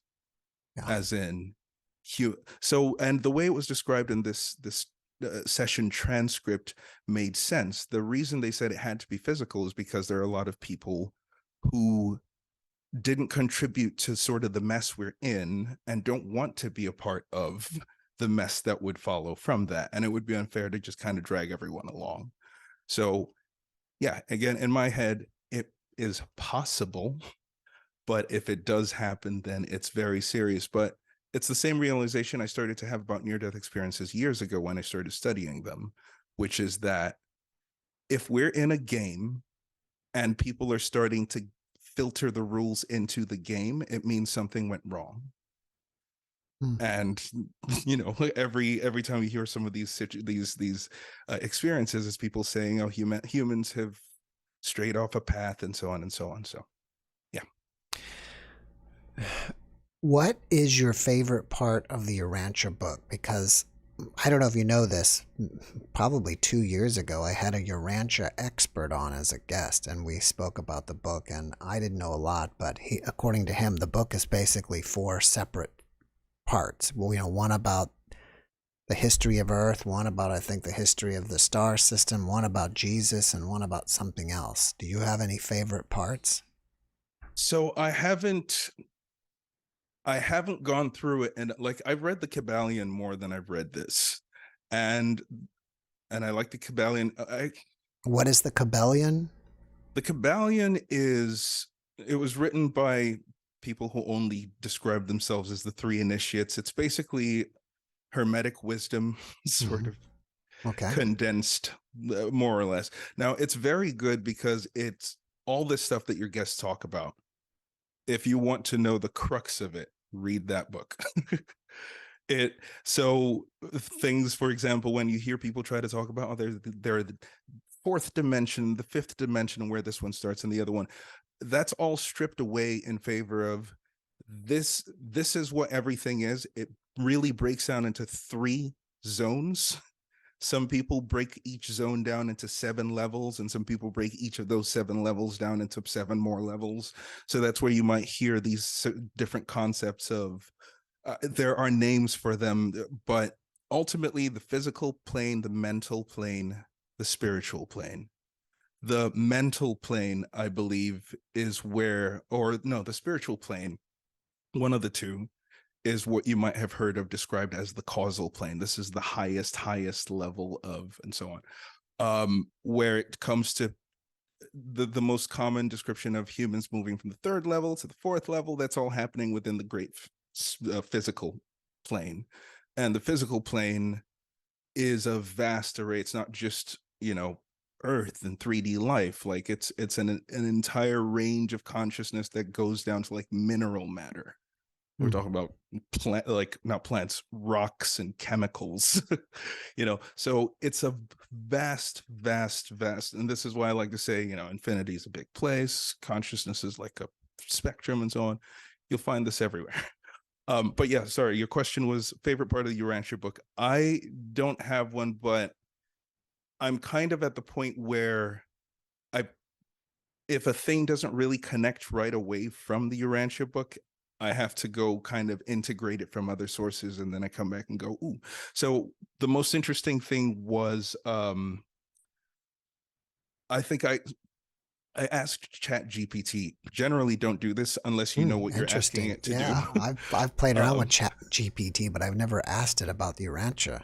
It is actually quite interesting. So again, don't ask it about a book unless you generally know what the book is about, because it can be very wrong. But it gave me this sort of high level, you know, it's a philosophical book, and it touches this and that topic. But then, so I try to dive into the science topics a bit, because that's kind of where my brain goes. And it mentioned 2 concepts. I'm trying to remember what both of them were. One of them related to the concept. Oh yeah. One of them related to the concept of special relativity. And so I remember asking, when did Einstein's paper come out? And, oh, so, all right, fine. Let's hand wave this one. Let's say in theory, it was possible for them to have read Einstein's paper and woven it into this book. Let's possibly discount that. The second thing was vacuum energy. And vacuum energy was experimentally confirmed in the 90s, if not the late 80s, 90s, something like that. Now, I'm not sure how familiar you are with the topic, but I'm not a physicist either, but I'm very high level. Right. Okay, just super condensed. In nature, as far as scientists understand right now, there is no such thing as a true vacuum. So like, if you go to space, even if you strip out all the electrons and neutrons and particles out of a box, there's still this base fundamental level of energy that you can still detect. And like right now, that's all they know is it's just there. We don't know where it's from. It's just everywhere. Right. But the interesting thing is the Urantia book, I know other places kind of talk about this, but the Urantia book talks about other civilizations tapping into this. Your guest Venia talked about the same thing in her book. And it's all, but I think she actually says there's another field of energy that interacts with this universe. I don't know. But anyway, yeah, that's kind of where my explorations of the Urantia book are right now. Like I'm kind of dipping into the science stuff and seeing what I can cross-reference, because you never know. Cool. Well, Mr. Jack, thank you for coming and sharing with us. I really appreciate it. I wish you the best, and have a great rest of your evening. You too. All right, take care. You too. All right. A big applause for Mr. Jack. Samsung S13DL. We'll see who this is. We'll take a chance.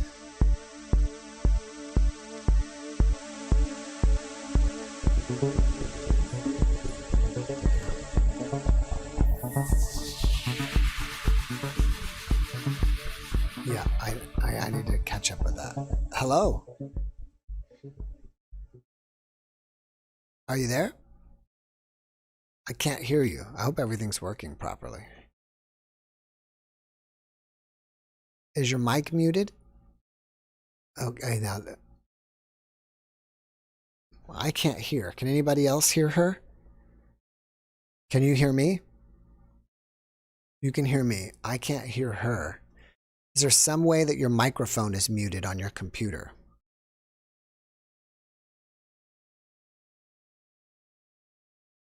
I thought I had you there for a second. While she's trying to get it done, I need to backtrack here and say a big thank you to Leslie Kings for that super thanks. And Sansi Array or Arai, thank you very much. Much love, JeffMara. And Mike Barella, thank you very much for that super thanks. I think I'm caught up there. All right. Nope. Now it shows that you're okay. She's reconnecting. I can't hear you, unfortunately. I know I haven't changed anything, so it should work. So something is not right. And I haven't pushed any buttons that I know of to mess it up. So I'll just, everybody,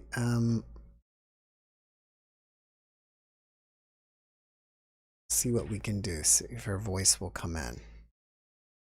Yeah. Growth is in the dirt saying can't hear her, so for some reason you're not coming through. I don't know. Is it possible? My guess is it's possible that your mic is muted somehow, somewhere within your system, and you don't realize it. You unmuted yourself in Zoom. Is there somehow, like, do you have a mute button on your microphone somewhere where you can physically touch your mute button? Like my headphones probably have a mute button somewhere.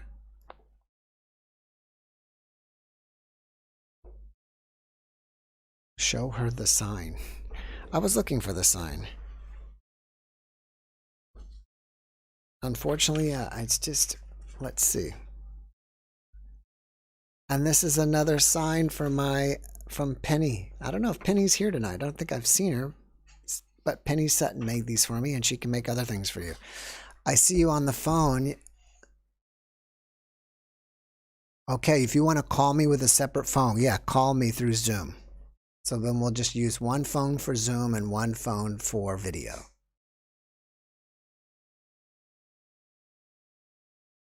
And we'll put some music on. Maybe she's coming back. Sounds like she's going to call back and call in from that. So hopefully we'll be able to get this working. And I'll give you some club music while we're waiting for her.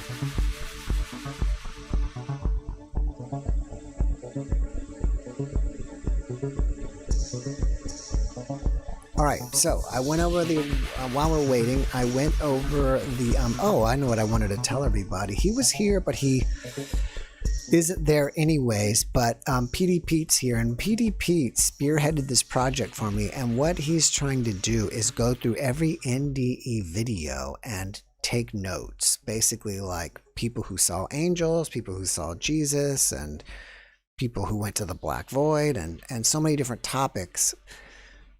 And we're doing that so eventually I can create videos where I can have like one person after another, after another, after another. Like I left my body and I saw an angel, and the angel was 7 foot tall. And then it flips to another guest.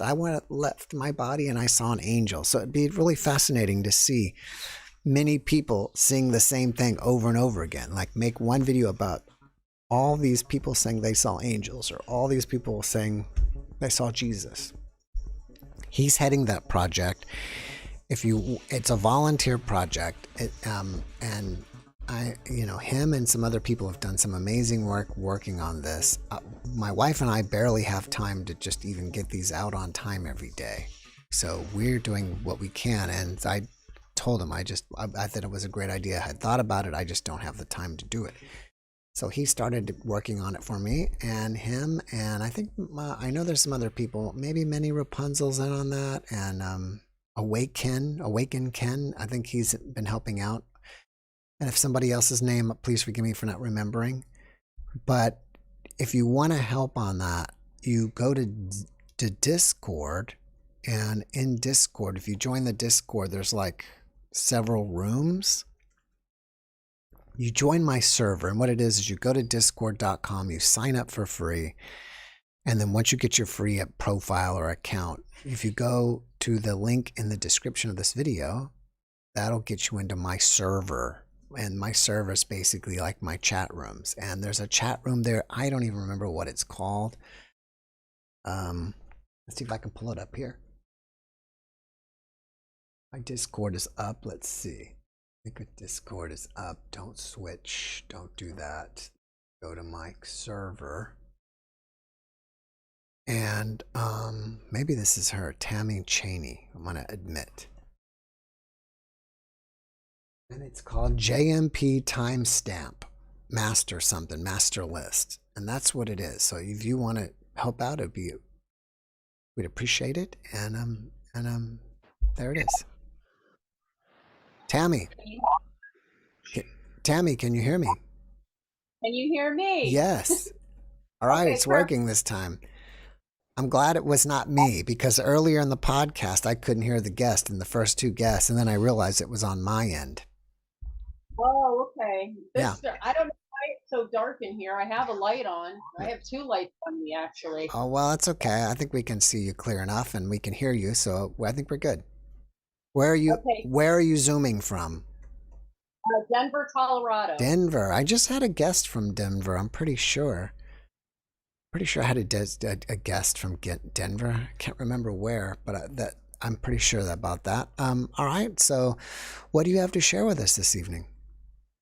So, I talked to you just recently on Messenger, and I have so much to tell, but I'm going to try to combine as much as I can in 15 minutes, because I know that's all the time that I have. Okay. Talk to you a little bit about paranormal activity, and also out of body experiences. All right. Which did you have? Which came first, the OBE or the paranormal? The OBE. So maybe that was the one. That's the catalyst that started everything. Well, to be honest with you, I think that I was probably born this way. Like, I think I told you before in Messenger that my mom said that I had died while she was pregnant for me, and I just have to assume that it must have been while she was giving birth. Yeah, I remember that now. The heartbeat or whatever, but she had all kinds of problems while she was pregnant for me, and but anyways, so at the age of 3, and I remember all the way to the age of 3 very vividly, and maybe something was happening before the age of 3, but this is as early as I can remember. I began communicating with, now I call it God, but at that time, I didn't know what to call it at 3 years old, but it was the light.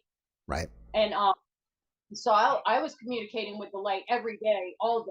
Like it was like not abnormal for me at all. It was my main communication is with this light. It was with me all the time. Did your And it's hard. family, sorry to interrupt you, but did your family think that you had an imaginary friend or something? Well, I didn't really know to communicate it with my family. I think at that time I just assumed it was normal. Okay. You know what I mean? I was 3 years old, so it was not even a thought in my mind to talk to my family about it at that age. But Can but I, at the age, let me stop you 1 second. Do you have the YouTube video on somewhere? 'Cause I feel, do. Is it- yeah, mute Okay. that for me because I feel like I can hear that in the background. Yep, I got it muted. All right, great. Thank you. Okay, so at 5 years old, I began having out of body experiences.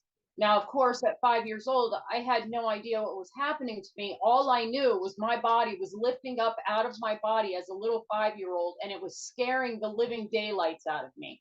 Like I actually felt like the jolt of me coming out of my body. Was And this I would just, happening at night, like when you were going to sleep, or at any time of the day? no, it was at night. And I always knew hours before it was going to happen because I would have this buzzing feeling in my body Mhm. that I can't really explain the buzzing feeling, but I just knew. And I would already start to like panic a little bit inside, knowing that it was going to happen once I went to bed that night. And of course it happened.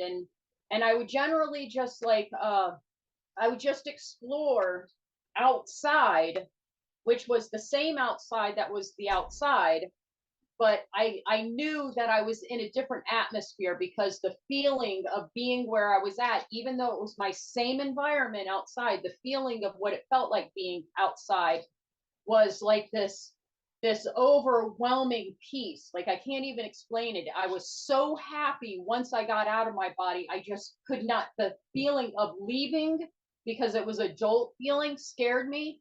And then the feeling of coming back. And I never turned around when I left my body to see my body, but every time I was coming back, I saw my body. I saw I was going back into my body. Do you And feel that something or some being pulled you out of your body, or it just happened spontaneous? Well, it doesn't seem spontaneous because you knew it was coming, but there was nothing, causing it to happen. yeah, there was no being. It would just happen. And I always knew that it was going to happen beforehand. And I would already be like panicking inside. Hmm. So I grew up in a household where, when it's bedtime, you go to bed and, you can't go and say, oh, I'm scared, and I didn't know how to explain what was happening to me at 5 years old. You know Hmm. what I mean? Yes. I just, in my mind, I'm thinking they're going to think that it's just an excuse. I don't want to go to bed kind of a deal. So, so we moved from that started in one location that we lived at, and then we moved to a new location, which was a location that I actually grew up at. And the out of body experiences continue to happen there. I would, after it continued to happen, I wasn't scared anymore. It wasn't a scary thing for me. When you get used to stuff like that. So I Hmm. continued to have the experiences and I loved it and it was wonderful, but still didn't know that it was called an out of body experience and still didn't know that it wasn't something that happened to everybody. I just assumed it happened to everybody, because I'm just a kid. I'm like, we moved there when I was 6 years old. From 6, 7, and 8 years old, this activity's still happening. Well, at the new place that we moved to, that's the house that I actually grew up until I was 15 years old. Um, there was an entity that started to visit me between the ages. So not only was I having out of body experiences, but between the ages of 6 and 8, and it literally went on that long. There was a being that came into our house and he wore really heavy boots. So it was like I knew he was coming because I could hear his boots, you know what I mean? And I knew that he was getting closer. Hmm. And so this being was visiting me all the time, like, and I was scared to death, like literally scared to death. And he would just come in come down the hallway. Sometimes he'd go in the kitchen and move stuff around, but then he'd always venture all the way to my bedroom. And every time he got there, I would, every day when I knew, because I knew it was going to happen. Like I knew that it was going to happen because I'd have this buzzing feeling, the same buzzing feeling that I had at 5 years old, 6 years old with the out of body experiences. Buzzing feeling stopped after having multiple out of body experiences, but I'd have that same feeling about this being, whatever it was. And every time he'd get to my room, I would cover my head because I was so scared. And every night I'd say, okay, if he comes tonight, this time I'm going to look. I'm going to look and see what he looks like. You know what I mean? And not only was I aware of this being, but we had a cat that we called Mama Cat. And she was not kid friendly at all. She was literally my mom's cat, and she hated us kids. So it was like, it's not normal for her to come in my room, but there were more than one occasion that she was present, because usually she'd be prowling outside at night. But a couple of the times she was inside when the being came, and she literally came into my room and jumped up on my bed and was hiding under the covers with me. Like she was aware of the being, and that wasn't normal. Like the cat never slept in my bed. So that's what confirmed it to me, because I did start telling my parents, you know, there's this guy that keeps coming to my room at night.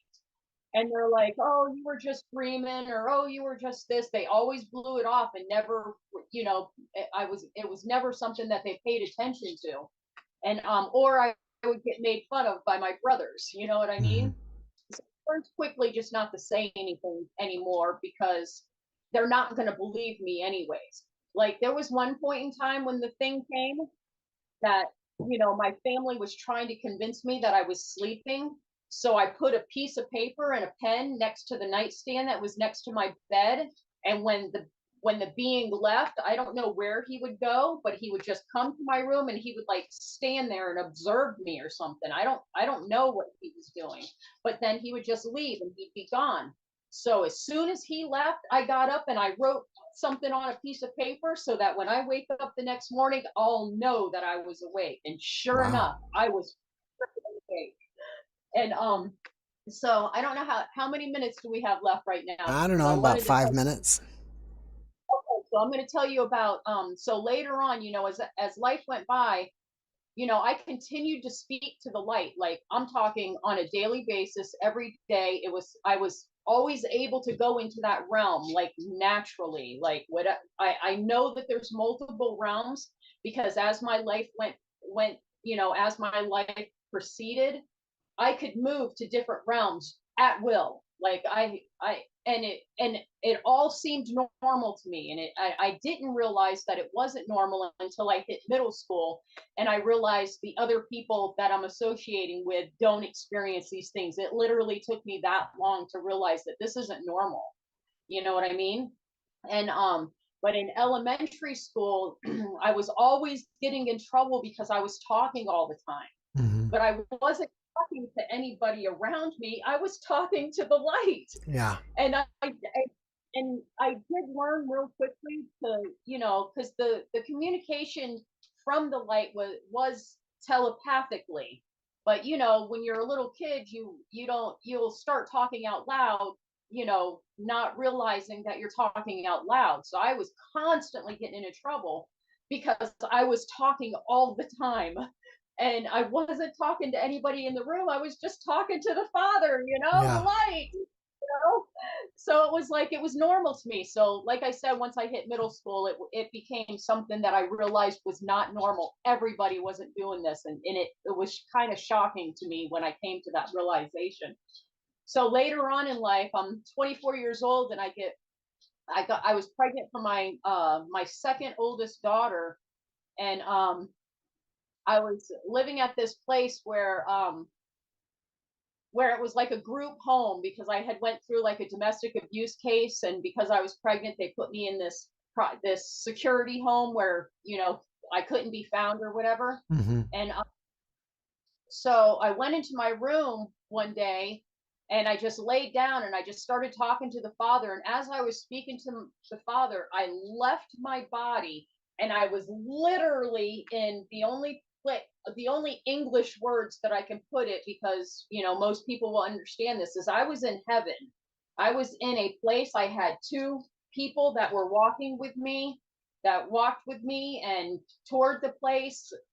That it was so overwhelmingly beautiful, loving, peaceful, like every feeling that you could ever think of that is a positive feeling, but it was 100 times more than that. Like the flowers were colors that you will never see here on earth. Like they were almost translucent. And as you walked, the flowers always pointed at you. So you always saw the face and the beauty of the flower. Another thing about it is the light. I knew the light was God. I knew it was God. And the light was in everything. Like everything had the light. There was literally no darkness there at all. I even squatted down on the ground, or I was speaking to the beings. I don't know who they were at that time when it happened to me. I was like, I don't know if it was like Abraham or Moses or whatever, because I didn't know how to put a name to them. But I said to them, I looked back and I was like, wow, we don't even have a shadow. And they're like, yeah, there's no darkness in here. And so I squatted down on the ground and I tried to cuff my hand, and I peeked through my hand just to see if there was a shadow just from my hands laying down on the ground. And when I looked through, it was brilliant light. There was literally no darkness there. And there was a facility. I can't remember exactly what the facility, because I never made it to a facility. All I know is I was just absorbing the whole atmosphere that I was in, absorbing the smells, the sounds. Like it was, I don't know if music was playing, but I heard music. You know what I mean? Like it was almost like, it wasn't like there was some radio or something somewhere. There was nothing there other than, the beauty of the flowers, the trees, the grass, the road that we were walking on. So I don't know where the music would have been coming from, but the sounds were beautiful. The smells were beautiful. The radiant light was beautiful. Like when I came out of that, I came back, I literally felt like my entire body was glowing. And I'm in this home with a whole bunch of other girls, that had just went through the same thing that I had went through. Mm-hmm. And I'm walking to the house and I'm thinking they're seeing what I'm seeing, I'm seeing like this, like I was in a glowing bubble, literally. And everything that I felt there just was all over me. Like I couldn't get rid of it. And I literally tried to speak to the girls and I couldn't speak. I could not speak to these girls and tell them what just happened to me. It was like I was silent for like 3 hours. Wow. You know what I mean? Yeah. So I know that we're running out of time. We're running out of time, and I think this would be a great place to pick. I hope you can come back next week, because I think this would be a great place to start from, is because I have a question that I want to ask, and I don't want to get too deep into it. So I want to talk to you about heaven and then what happened afterwards. Do you think you can come back next week? I'll be back next week. All right, great. Well, Tammy, thank you so much for coming and sharing with us. I really appreciate you. And I'll see you next week. You have a great night. Oh, you too. Give you a round of applause. And all right, guys, so we went overtime tonight, but thank you guys so much for hanging out with us tonight. We really appreciate you. I'm hoping that you're gonna, we have an NDE ready for you tomorrow night. At our usual time, around 7:30 my time is when I post. So I hope again you guys will check that out. Thank you all so much for hanging out with us tonight. We really appreciate you. We love you. God bless you.